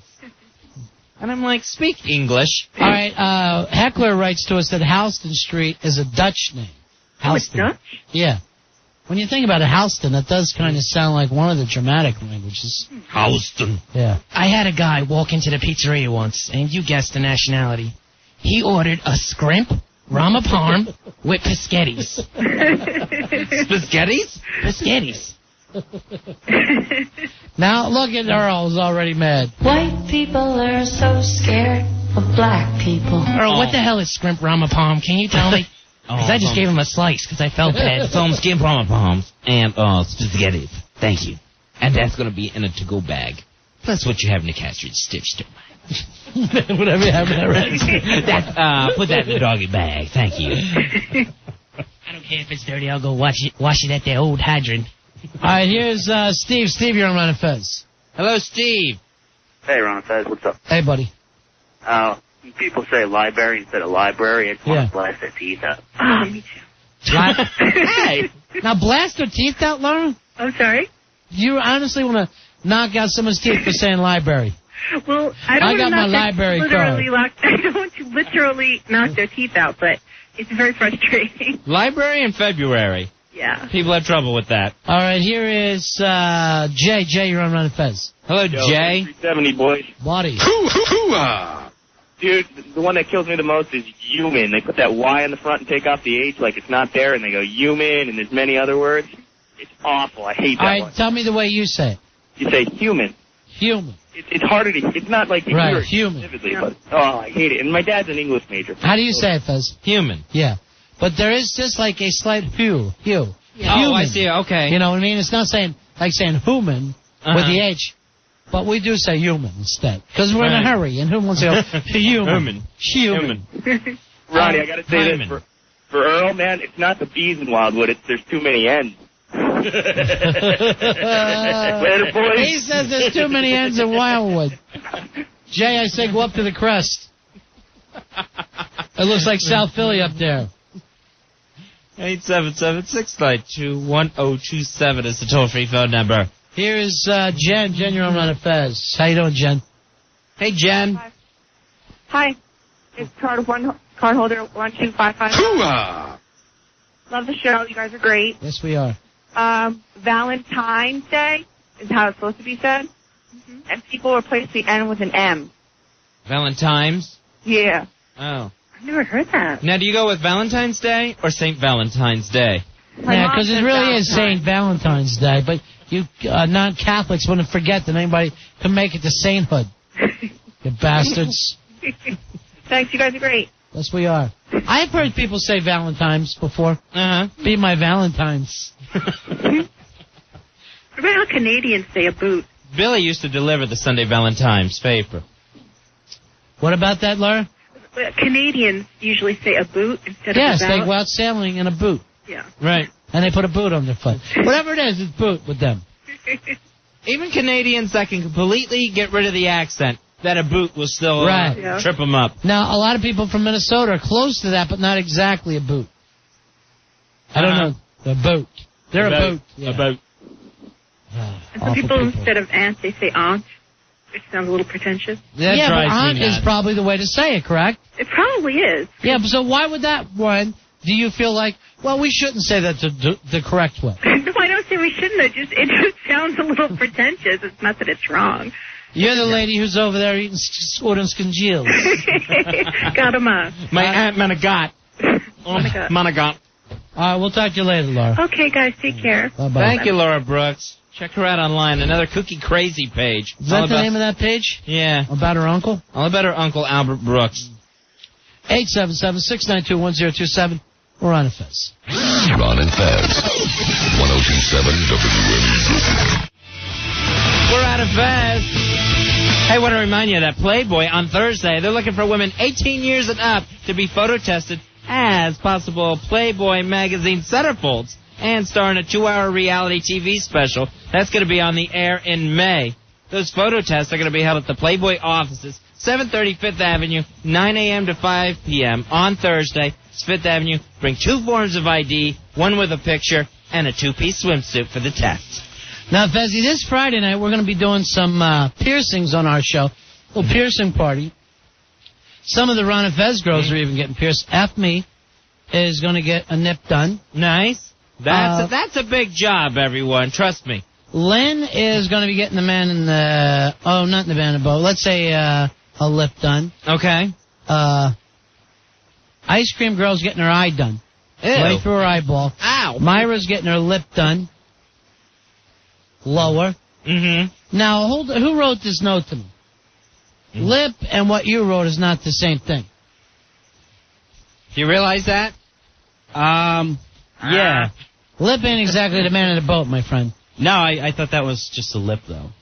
Yeah, but who wrote the thing in parentheses next to it? Yeah, but you got both. Oh, yeah. You got... I was trying to give you, just what it was. It's not her lip. You're trying to turn us on, All right, weren't so you? she's not getting her lip done. She's getting the man in the boat done. Right, yes. Wow. Yes, that's why I put that in parentheses, because you can't say that on the air. You can say man in the boat, right? Yeah, that you can say. All right. All right. All right, so Lynn is getting that.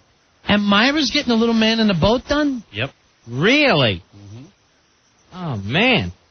All right, now, come in and say this, whoever's writing this to me in the other room. Come in and correct. Don't just write it from there. Al, come on, buddy. Myra's getting the lip. All right, not the little man in the boat. Right. All right, I need somebody to take charge here. What about this girl, Lynn? Lip or? The other thing. Okay, man in the boat.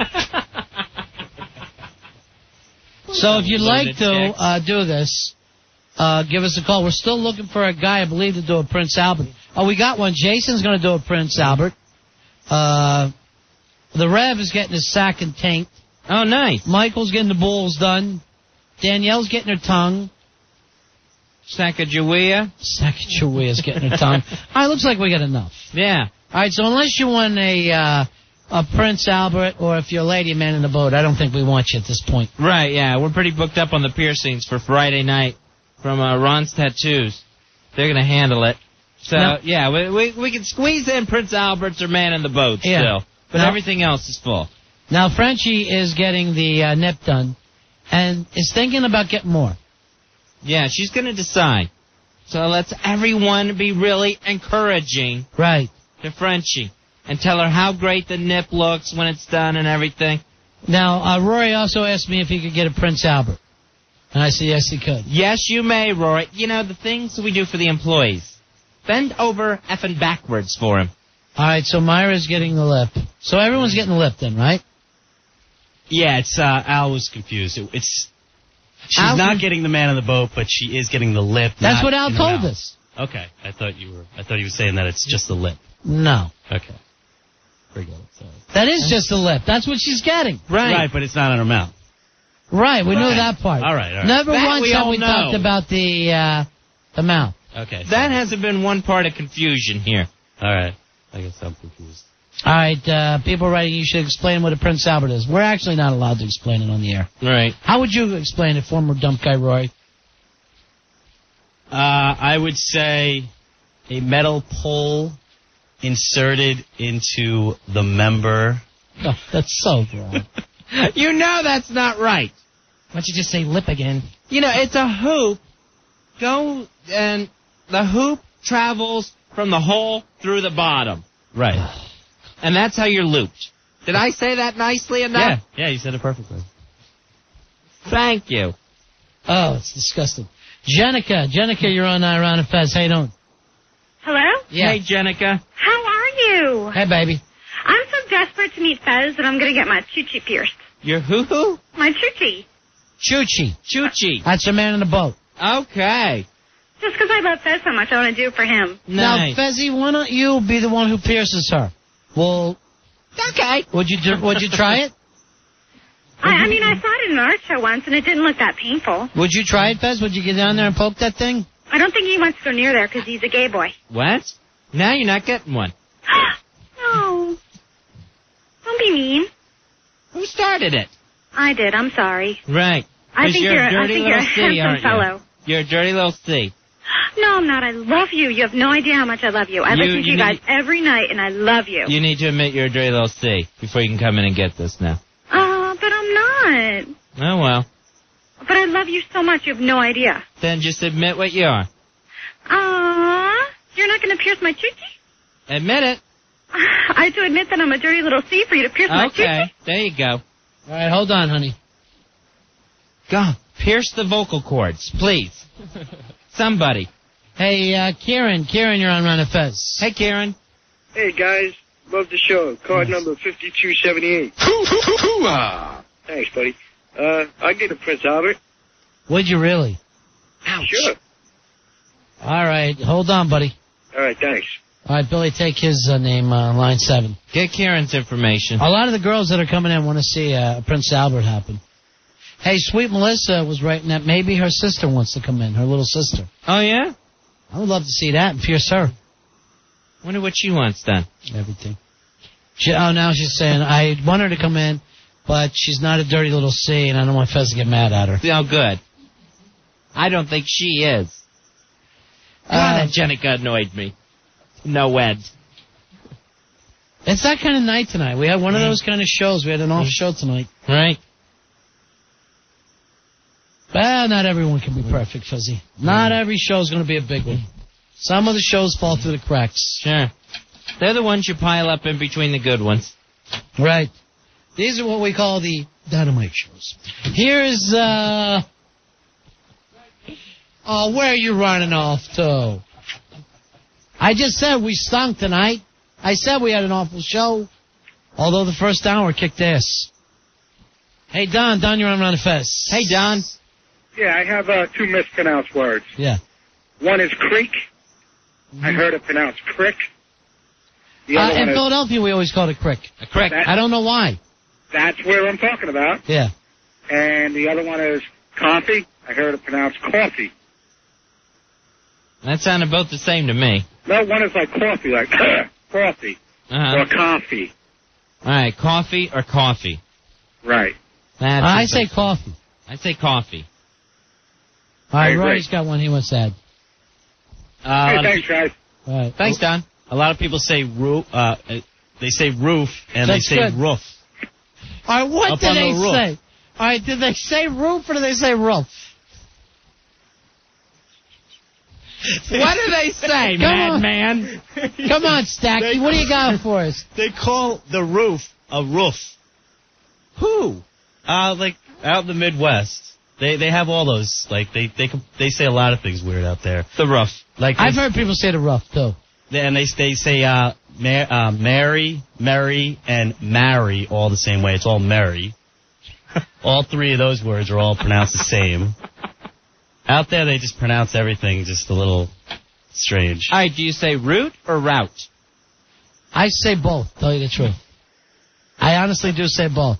And they also say bagel instead of bagel. Yeah, that actually makes me annoyed. Hey, Joe, you're on Ron and Fez. Hey, Joe. How you doing, guys? Hey, we're doing all right. How you doing? I'm doing all right. Listen, I got to say, any man who does this Prince Albert thing has got to be out of his freaking mind. What are you guys smoking that you would even allow? I mean, I can understand Angel that. dust. Well, obviously. Are you back on the drugs, Ron? That's what I want to know. Who said I'm off? After tonight, why did I ever go off? I don't know, but why would a man put himself through that kind of pain? I don't get it. Hey, listen to this, Joe. By the end of this night, Friday night, I guarantee you Fez is going to end up with a Prince Albert in a can. Oh. We can only hope at this point. Oh, I just want to say that I think them guys are crazy for doing it, and I don't know. I think it should be outlawed. There's no way that thing should be done to a piece of art, as it were. As I like to think. Yeah, right. That's true. It is a piece of art. All right, my friend. Thank you. Take care, buddy. A beautiful piece of art like that. Hey, Frank, you're on Ron Fitz. Hey, what's up, guys? Mm-hmm. Long Island. Yeah. Well, everybody says Long Island. Long Island. Long Island. All right, let me ask that to Stacky. Rory, get in here. Right, because they put the G part onto the island part. Yeah. How is Long Island? Long Island. I say Long Island, but I've heard a lot of my friends say Long Island. Long Islands. You friends from the Midwest? These fictional friends? No, I don't have any friends from the Midwest. That are saying roof? And when Midwest to him is the Midwest Hamptons. Ah. All right, thanks a lot, Long Island. Appreciate it. Al, you're on Ron and Fez. Hey, Al. Hey, guys. Yeah. I got 2 words. Yeah. Bother the big time out of me, man. How about ambulance? That's what Earl says. Ambulance is coming! Ambulance is coming! White people are so scared of black people. I thought he pronounced it Bamaland. And how about the library? Right, we talked about that earlier. Yeah. And Burgundy Street in Orange? Yeah. Oh, thanks a lot. Okay. Hey, Pete, you're on Ron and Fez. Hello, Pete. Hey, big ass card holder 14763. He's got his own. There you go, Pete. He's got his own, Fuzzy. Congratulations. What can we do for you? Actually, I wanted to tell you about a new drinking game me and my friend invented. All right. If it's new, every time a big ass caller calls in, we've been pounding a Busch Light. It's That's a lot of hoo-ha I like drinks. that. Definitely. It's like the college Ron and Fez show. You know what I'm saying? Yeah, I understand. Definitely. So I just wanted to say what's up. All right. And tell you about our games. Okay. All right. So is it just when you get the hoo-ha or when someone actually calls in? Because we can hoo-ha you up if you need it. All right, now I just let you know that Rory, who's a little spent tonight, Fuzzy. Yeah, writes Rory's me a working note. extra hours. He writes me a note because I can do everything when I'm done here. Mm-hmm. That says, Fez loves Long Island, Long Guy Land.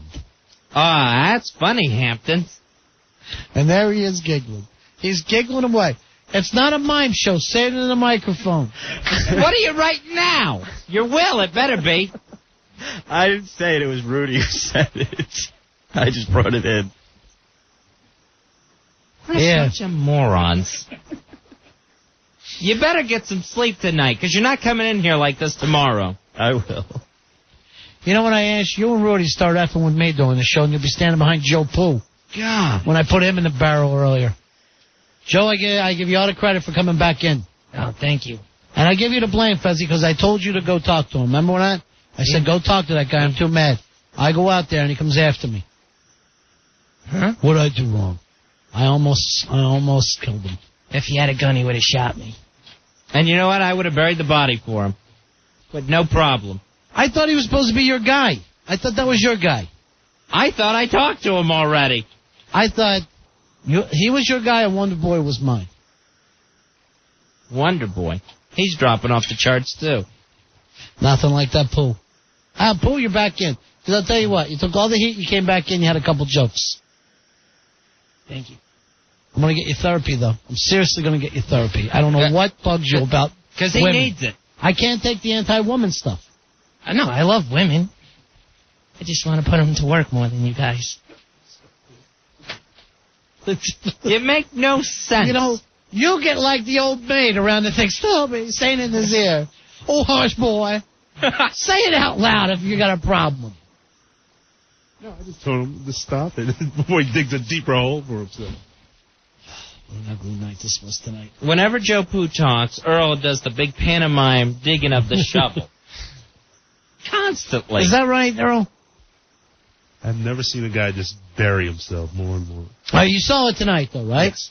And then he followed me out there to tell him that was his He's character. like, what did I do wrong? Right. What did I do wrong? And I thought you were going to put him through the wall.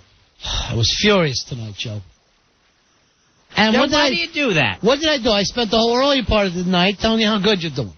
Yeah, you did. You know what That's else? true, right? You know what Yeah, I else absolutely. said? You know what else I said to him? I go, you're screaming at one of my callers, a guy who says, I love the show and I'm going to talk about my own lifestyle and be honest. Right. Instead of lying and act like a macho man. And I go, and yet I get no heat from you and Al on your fight. Yeah. No heat whatsoever. I get a little crazy sometimes. What is wrong with you, though? I don't Why are know, you I so snap. crazy? Sometimes my head snaps and I just start saying stuff I shouldn't. The thing is, you never know when to stop. You know what? You never know when to shut up. All right, so he pushes me out there, so I go off. I start reading him the riot act, right? Uh-huh. He glares up at me like I'm the high school principal. I almost lost it. You know what? Suddenly he was rebel without a cause. Mm-hmm. I go, guess what? This ain't school. You don't have to be here. Right, yeah. I had to pull him down the hall by his shirt. Oh, no. Don't touch me close. Stupid. It's no way I want to spend a word. You don't think I got enough trouble with this? I got this. I got. I'm gay. I have balls. I'm gay. What did I say to you tonight when it was just me and you in the office? I go, can you believe the two younger guys, Right, yeah. Rory and Pooh, coming on like gangbusters? They get the Yeah. business. The two older guys, Are just floundering. yeah, chasing their own ass. Right, and just not knowing what direction to go in, where we were amazed when he was telling me that it's the younger guys that seem to be getting it and catching on. All right, call Al Dukes in here. Dukes! All right, Al Dukes, you saw the heat that me and Joe Pooh had earlier tonight? Yes, I did. Guess what? That's supposed to be your job, not mine. I don't, I try not to get angry at work, but then... Why, because you'll hulk out? No, I hear just the opposite, that you're in the other room punching dolls. No, I'm trying not to get angry, but it's... I'd rather you taught him than go in the other room and start punching dolls. Right? He's got little Ron and Fez dolls he pulls out. Really? Little voodoo dolls? He's too white for it to be a voodoo doll. Yeah, no one knows you're here, and I don't respect you. I'll punch you right in the mouth. Oh, you liar. I'll punch him in the mouth. You won't punch Not anybody. at work, because I don't do that at work. You don't But do it's a- work at work, No. is what your problem is, Al. What do you Here's do what at I'm trying work? to say. When there's heat like that, that's supposed to be your thing to handle it. This got this because you let it build up so much. Oh, You're the producer of the show. yes, I am. But you're somehow still invisible to everyone here. No, I do a lot of stuff behind the scenes. Like what? That is sometimes not always seen. It must be behind the building, because no one's seeing it. I say it's behind the earth, behind the moon, Wow! on the dark side of the moon. He's building an iron ore mill back there somewhere, Fez, and he's trying to empty the moon. While he's thumbing his cornhole. No, it's things that if I didn't do it, then we would notice. You know how invisible you are? I walked into work today, and I saw Opie walk past you and hang his coat on your head. Well, look, Opie doesn't like He me, thought you were a coat rack. but I do appreciate you coming into work this week all the days so far. And then Devotee put his hat right on your head. And you just sat there and said, thank you, sir. We'll see. This is what I'm pointing out to you. Right. When Joe has a problem, right, you were supposed to handle it. I will handle it. What happened tonight? You got But here's me in the the thing. hall. Doing what's supposed to be my commercial break when I should be relaxed, and I'm going out with Joe Poole. I turn around, I think, where's the producer of the show? I see you hiding in one corner and this damn Billy Staples hiding in the other. I didn't want to interrupt that. Was I right or wrong with that? Yes. What? How can I be yes? Right and wrong. You were right. Was the way I handled it wrong? It's scary, but I guess that's how it has to be you done. big puss. Now, did you not handle it, Al, because you were enjoying watching Ronnie handle it so no, much? believe me. I turned around, I saw him and Billy in each corner, like I'm the parent who beats all the children. No, Al was aroused. He was J.O.ing while you were doing You better not be J.O.ing when I'm disciplining one of the guys. No, I didn't feel it was my spot to jump in there. I think I would have made it worse. You make everything worse. Tic-tac-sack. Tic-tac-sack. Now, when will you jump in, though, Al? Here's the thing. Joe's had problems in the past. When is it appropriate for you, as the executive producer of the show, to jump in? I'll say this. I can't be the one who talks to Joe because I'll end up killing him. Someone else has to talk to him. Right. I will talk to Joe. He says he doesn't respect me. No, you're... But here's the thing. All right. I'm earning the respect in the fight. Because then... I don't think we have that much time. Are you eventually going to have to box every guy on this show? No. Including Rachel, the Tenacious C? No, but if I show it to one guy, the guy with the loudest mouth, then he'll have nothing left to say. What are you going to do when I punch you right in the man sucker and you fall out of the ring? All right, this on the instant feedback. This on the instant feedback. Al Dukes went to the Titanic School of Radio Management. Seriously, you sound like you got salt water in your lungs. Al, could we do this? Could we do some healthy role-playing in here? And let's say, you know what Joe Poo did on the air. You know what he did wrong. Screaming at my callers who did nothing but explain their lifestyle. Right. Screaming and talking over him like he's Pharrell. Ronnie and I invite people to call in and share different things, and this guy gets berated for doing what Ronnie and I asked him to. This poor caller. And Joe won't shut up and stop doing it. And even when I put my hand up to Joe to shut up. Right. And I know it's because whatever happened when you were a kid, there's something that messed up your mind, that you're anti-woman. I don't get it. But I'll tell you this, you're not doing a bit. It's not a character situation. You sound like a wife beater. You really do. And your arguments make no sense, and you can't be told to shut up. Because you won't. So, Al, you know that's the situation. Yes. That's what Joe got in so much heat for tonight. You take him, right now, we'll act like you took him outside the studio, and you handle it how you would have. Joe, this is called the Ron and Fez show. The fact that they even let you talk on the show, you should be grateful for. Okay? When they put the hand up, that means quit talking. Because you're talking too much, oftentimes adding nothing. So just go by that. That's what I do. I talk when it's welcome. When I see the hand up or I see Ron's going to punch a call, I pull back a little bit. I don't try to take over. Are you done, radio cancer? So don't do it anymore, or you'll find yourself sitting, smoking out in the hallway. That's what I do anyway. What are you, retarded? Instead of... You know what's sad? You have six years you spent getting your master's degree in radio. That is correct. That's the biggest joke I've ever seen. No, that is what is required for management these days. Master's degree. What are you going to manage?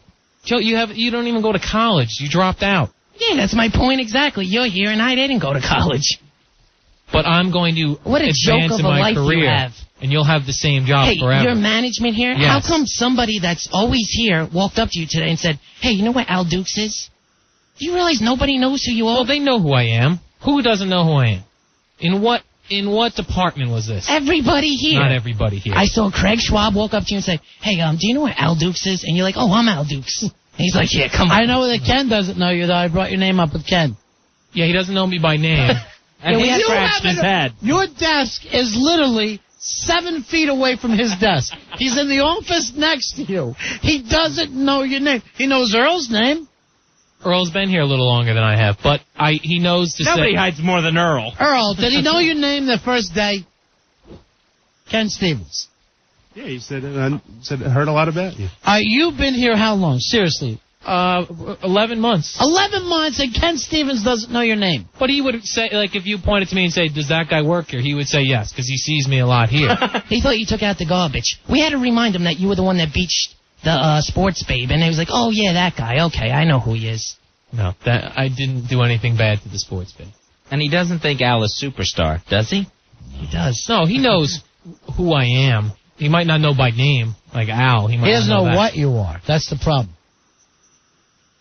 And Ken knows most of the interns. To meet the man and talk to him. You got a master's degree. Yes. Have you ever been to lunch with him? No, he seems very busy. He goes to lunch every day. Everybody eats lunch. Right. But they seem like business lunches. Well, because he's sitting there eating a tuna sandwich and you go and hang your nuts over his shoulder. What do you think he's going to think of you? No, I don't. That is not a proper garnish. I don't go around bugging and annoying people in the building, Joe. I don't either, and I have more friends than you, and I've only been back 2 months. No one knows who you are. How don't they know who I am? Who doesn't know who Joe Poo is?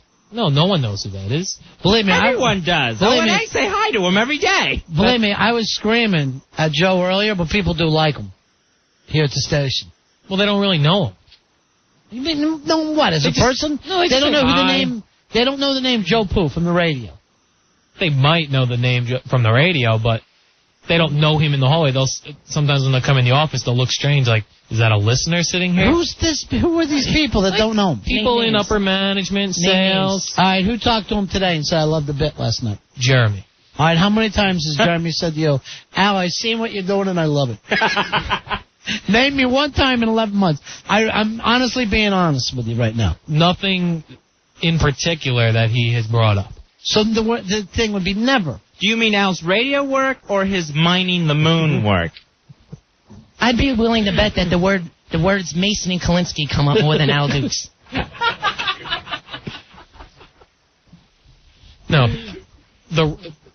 Other than my point is this: he doesn't have respect for you. Right. It's starting to get into my world. You see what I do when he didn't have respect for me. Yes. Tonight. See, here's what happened. This was supposed to be the role-playing bit. Remember? Yeah. You were going to have a talk to him.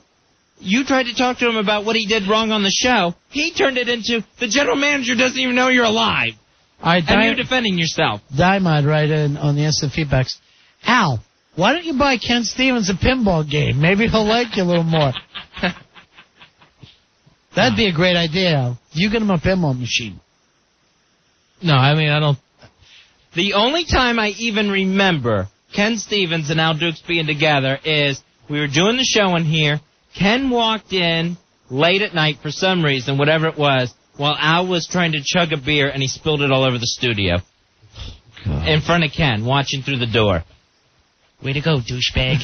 That's the only time I remember seeing them in the same picture. No, well, at the Christmas party, Ken came up to me and he said, why do you let your cross-dressing listeners come to company parties? I said, he's the producer. Yeah, come on. No. Don't wear a gown to the Christmas party. It was formal, he thought.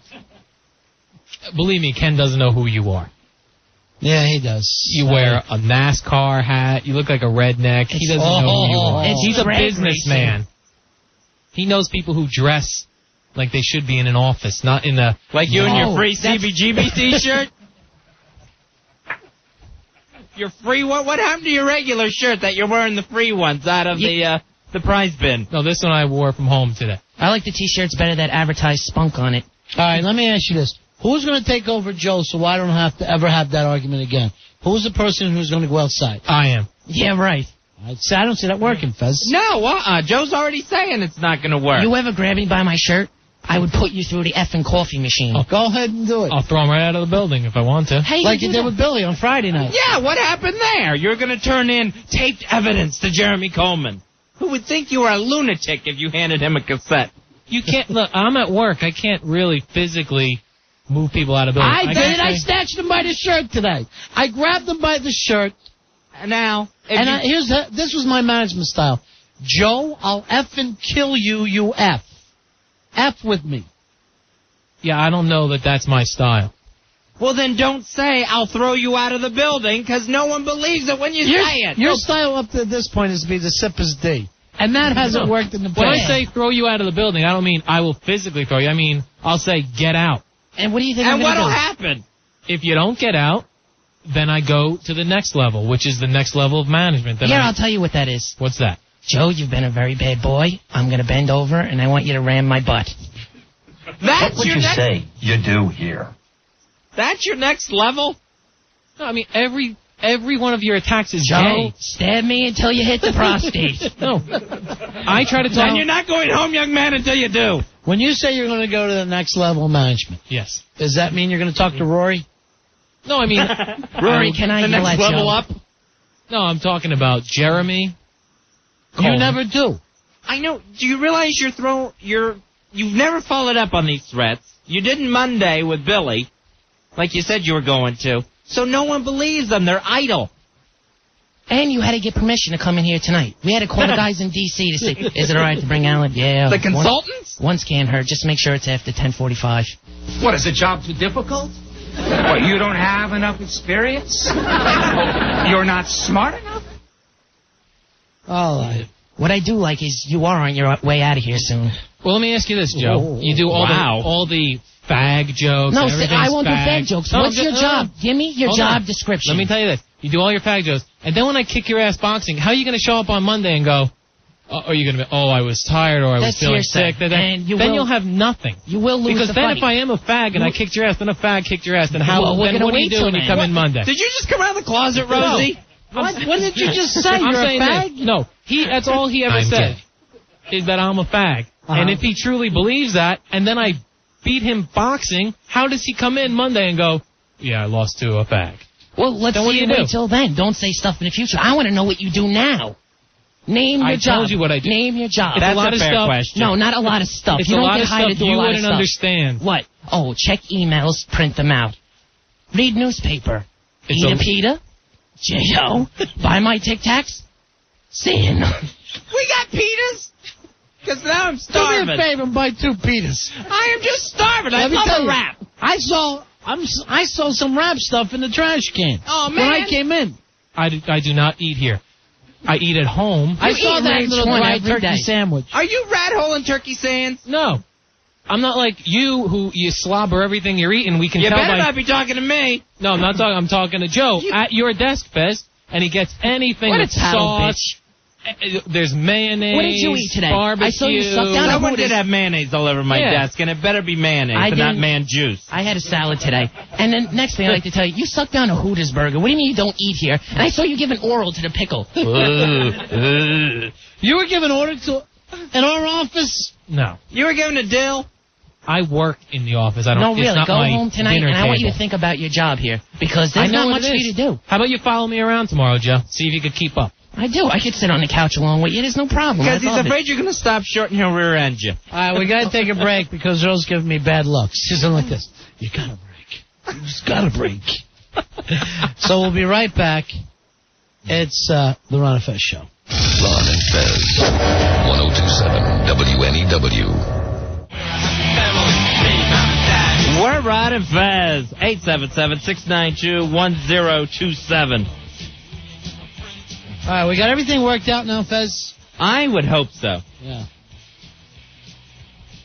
This was one of those evenings where I was actually enjoying myself coming into work. We had a great first hour. Everybody was so happy the first hour. And now my back is locked up on me and I'm just in a rotten mood. You're like the wife who saw the husband smacking one of the kids. You can't take it anymore. All right, I'm going to tell you something else. Where are the interns at? Did they miss that whole battle today, Joe? They weren't they around. were hiding in there, too. And then Rudy was hiding down in his cubby hole. I had to start and check that dump list and see how many times he's pricking us every night. All right, where are the Wonder Twins at? We need Wonder Boy and Rachel, the Tenacious C. With her little dirty mouth.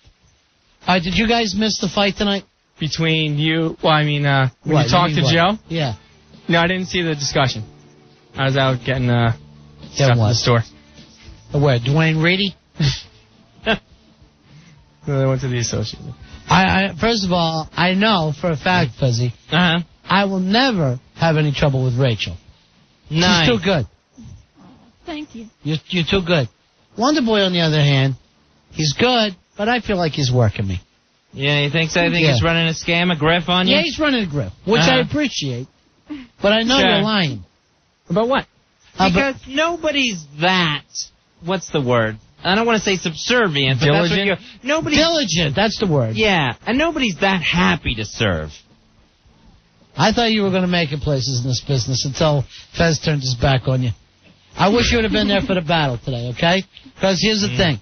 I love you guys. I want to give everybody the start in the business, but I can't be effed with. I've been too many places and saw too many things, Fez. Can we just realize that now and accept that and everyone get it through their heads?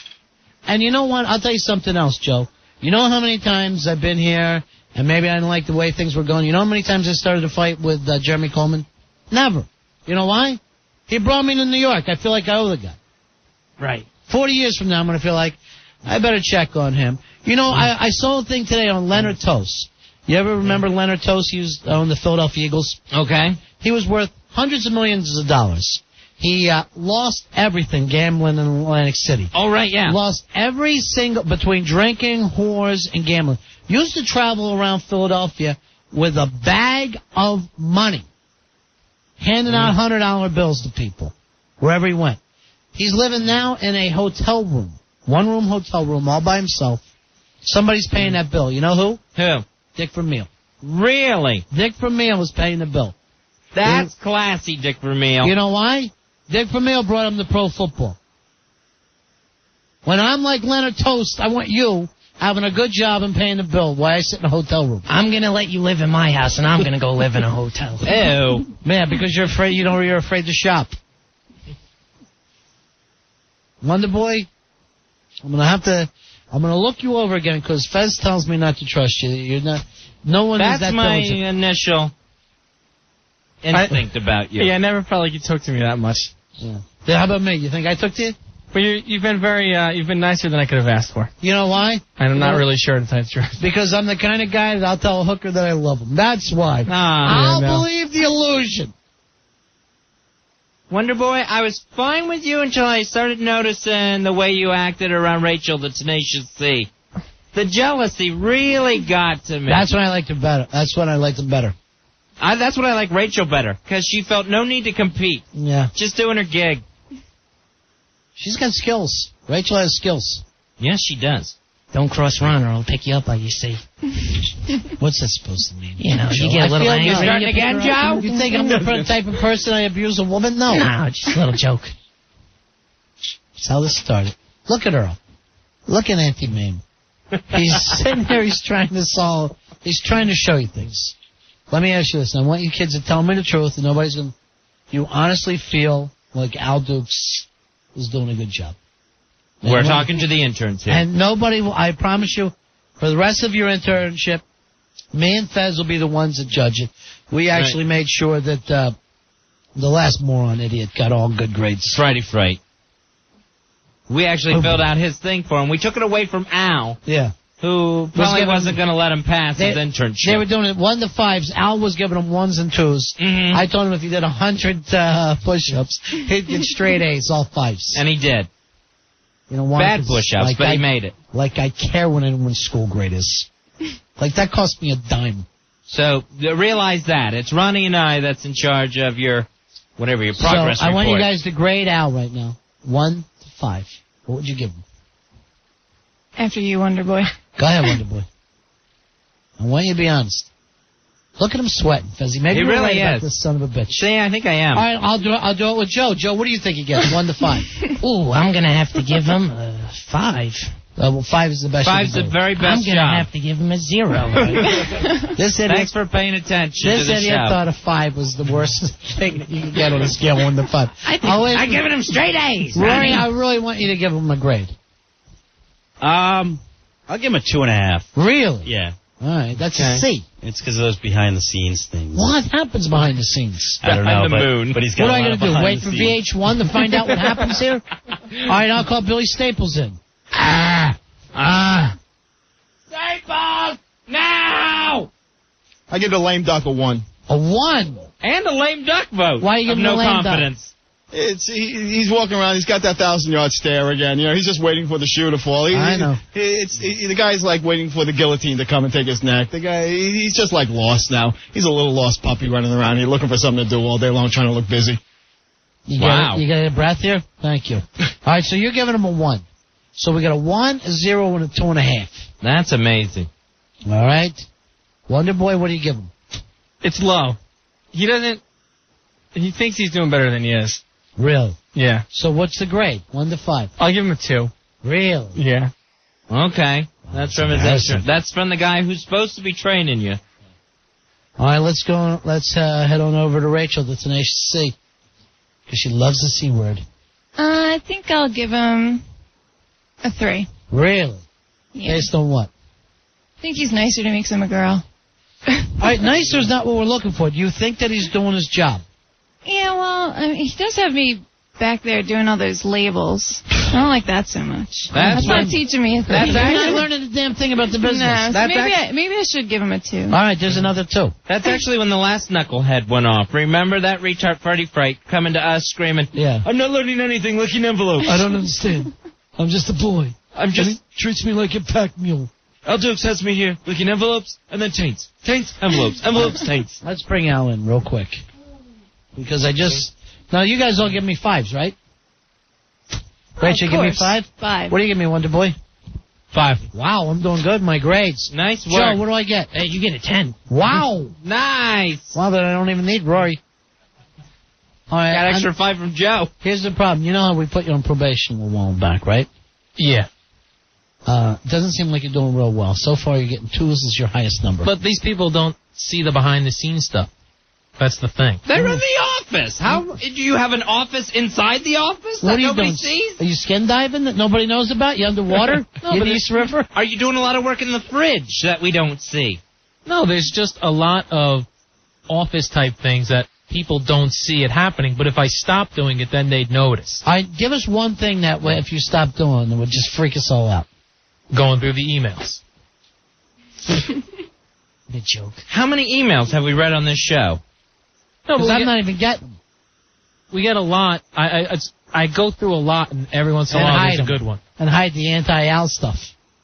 No, I mean, there's 60,000 trees getting killed every week, Ronnie, with bad emails about Al that he's printing out. All right, any of you young people, you want to be a producer, just learn how to answer emails.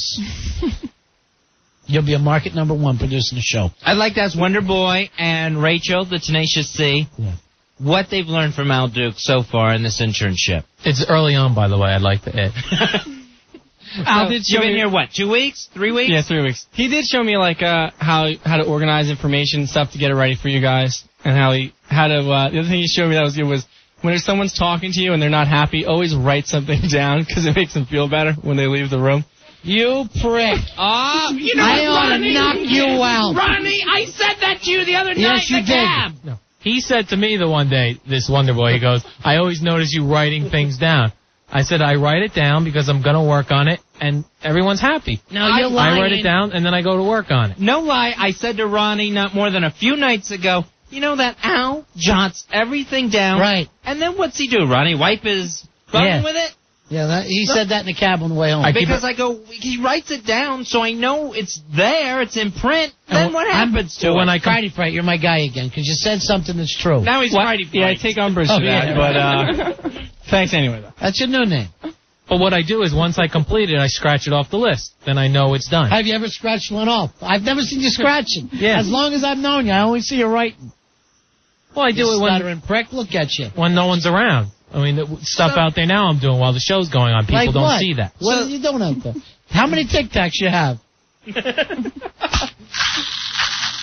So, Albert, seriously, the legitimate question I asked your intern, the answer he gives me back is how to fake like you're working. He's trying to be funny on the air. That's his thing. I saw you do that after Devotee left the room. Would you quit bringing up Matt Devotee? He's always there. Please? What are you doing with Devotee? Is that your new boyfriend? No. But that's another thing I do. I deal with the salespeople. Let me see your list. Go get the list. I want to read the list. Okay. We'll wait. And in the meantime, Rachel, the Tenacious C, what is one thing you've learned from Al Dukes in your internship? I've learned the codes to all the doors. Oh, God. That's so embarrassing. Gee whiz. That's all he knows is the codes. We ought to change him. All right, let's see. Jeez, look how long this list. Yeah.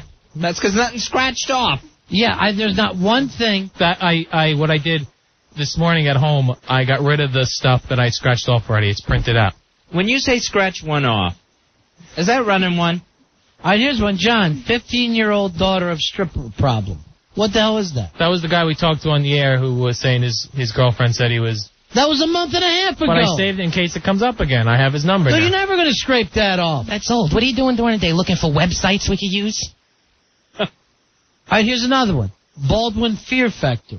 He mentioned just the other day he was on. I jotted it down. He's going to be on Fear Factor, so I'll be looking out for it. Wow, you do the job of a TV guide. Oh, yeah, exactly. You're reading the TV dial in the Sunday supplement as your job? Now he has Eddie Trunk Bachelor Party. When? He writes when. That's I'm going to find out. When? He talks to his pen like Bill Cosby used to talk to Mortimer. Who's Mortimer, Fez? Kid show. I have no idea. Oh, Lord. Just the words Polo is written on here. Polo. But I know what that means to me. What does it mean to you? Love. Remember to call him every week that we do the movie reviews? That's what you have to write a note. That we do movie reviews every Thursday. You can cross that meeting off. It was canceled. Yeah, see that I would cross off then, because that's not And happening. pick up prescription. Now you got your own personal stuff on here, Ronnie. Look at this. Pick up prescription. All right, I'm writing down my own list. Al Dukes, and here I am crossing it off. Because you're dead to me, Al. You're dead. Pick up prescription. We got to go. He's got to get it. Well, he's got to take care of that. That's it. Oh, you can pick that up at the Dwayne Reedy. Pimplata. He wants to fill it full of prizes for the kids. Oh, that's nice. The Pinata prize at Pimplata. All right, Wonder Boy, you're back on top after that little stab in the back to Al. I loved it. Nice work. It's a tough climb to the top. We got to go. That's right. We'll be back tomorrow, 7 o'clock, right after Opie and Anthony.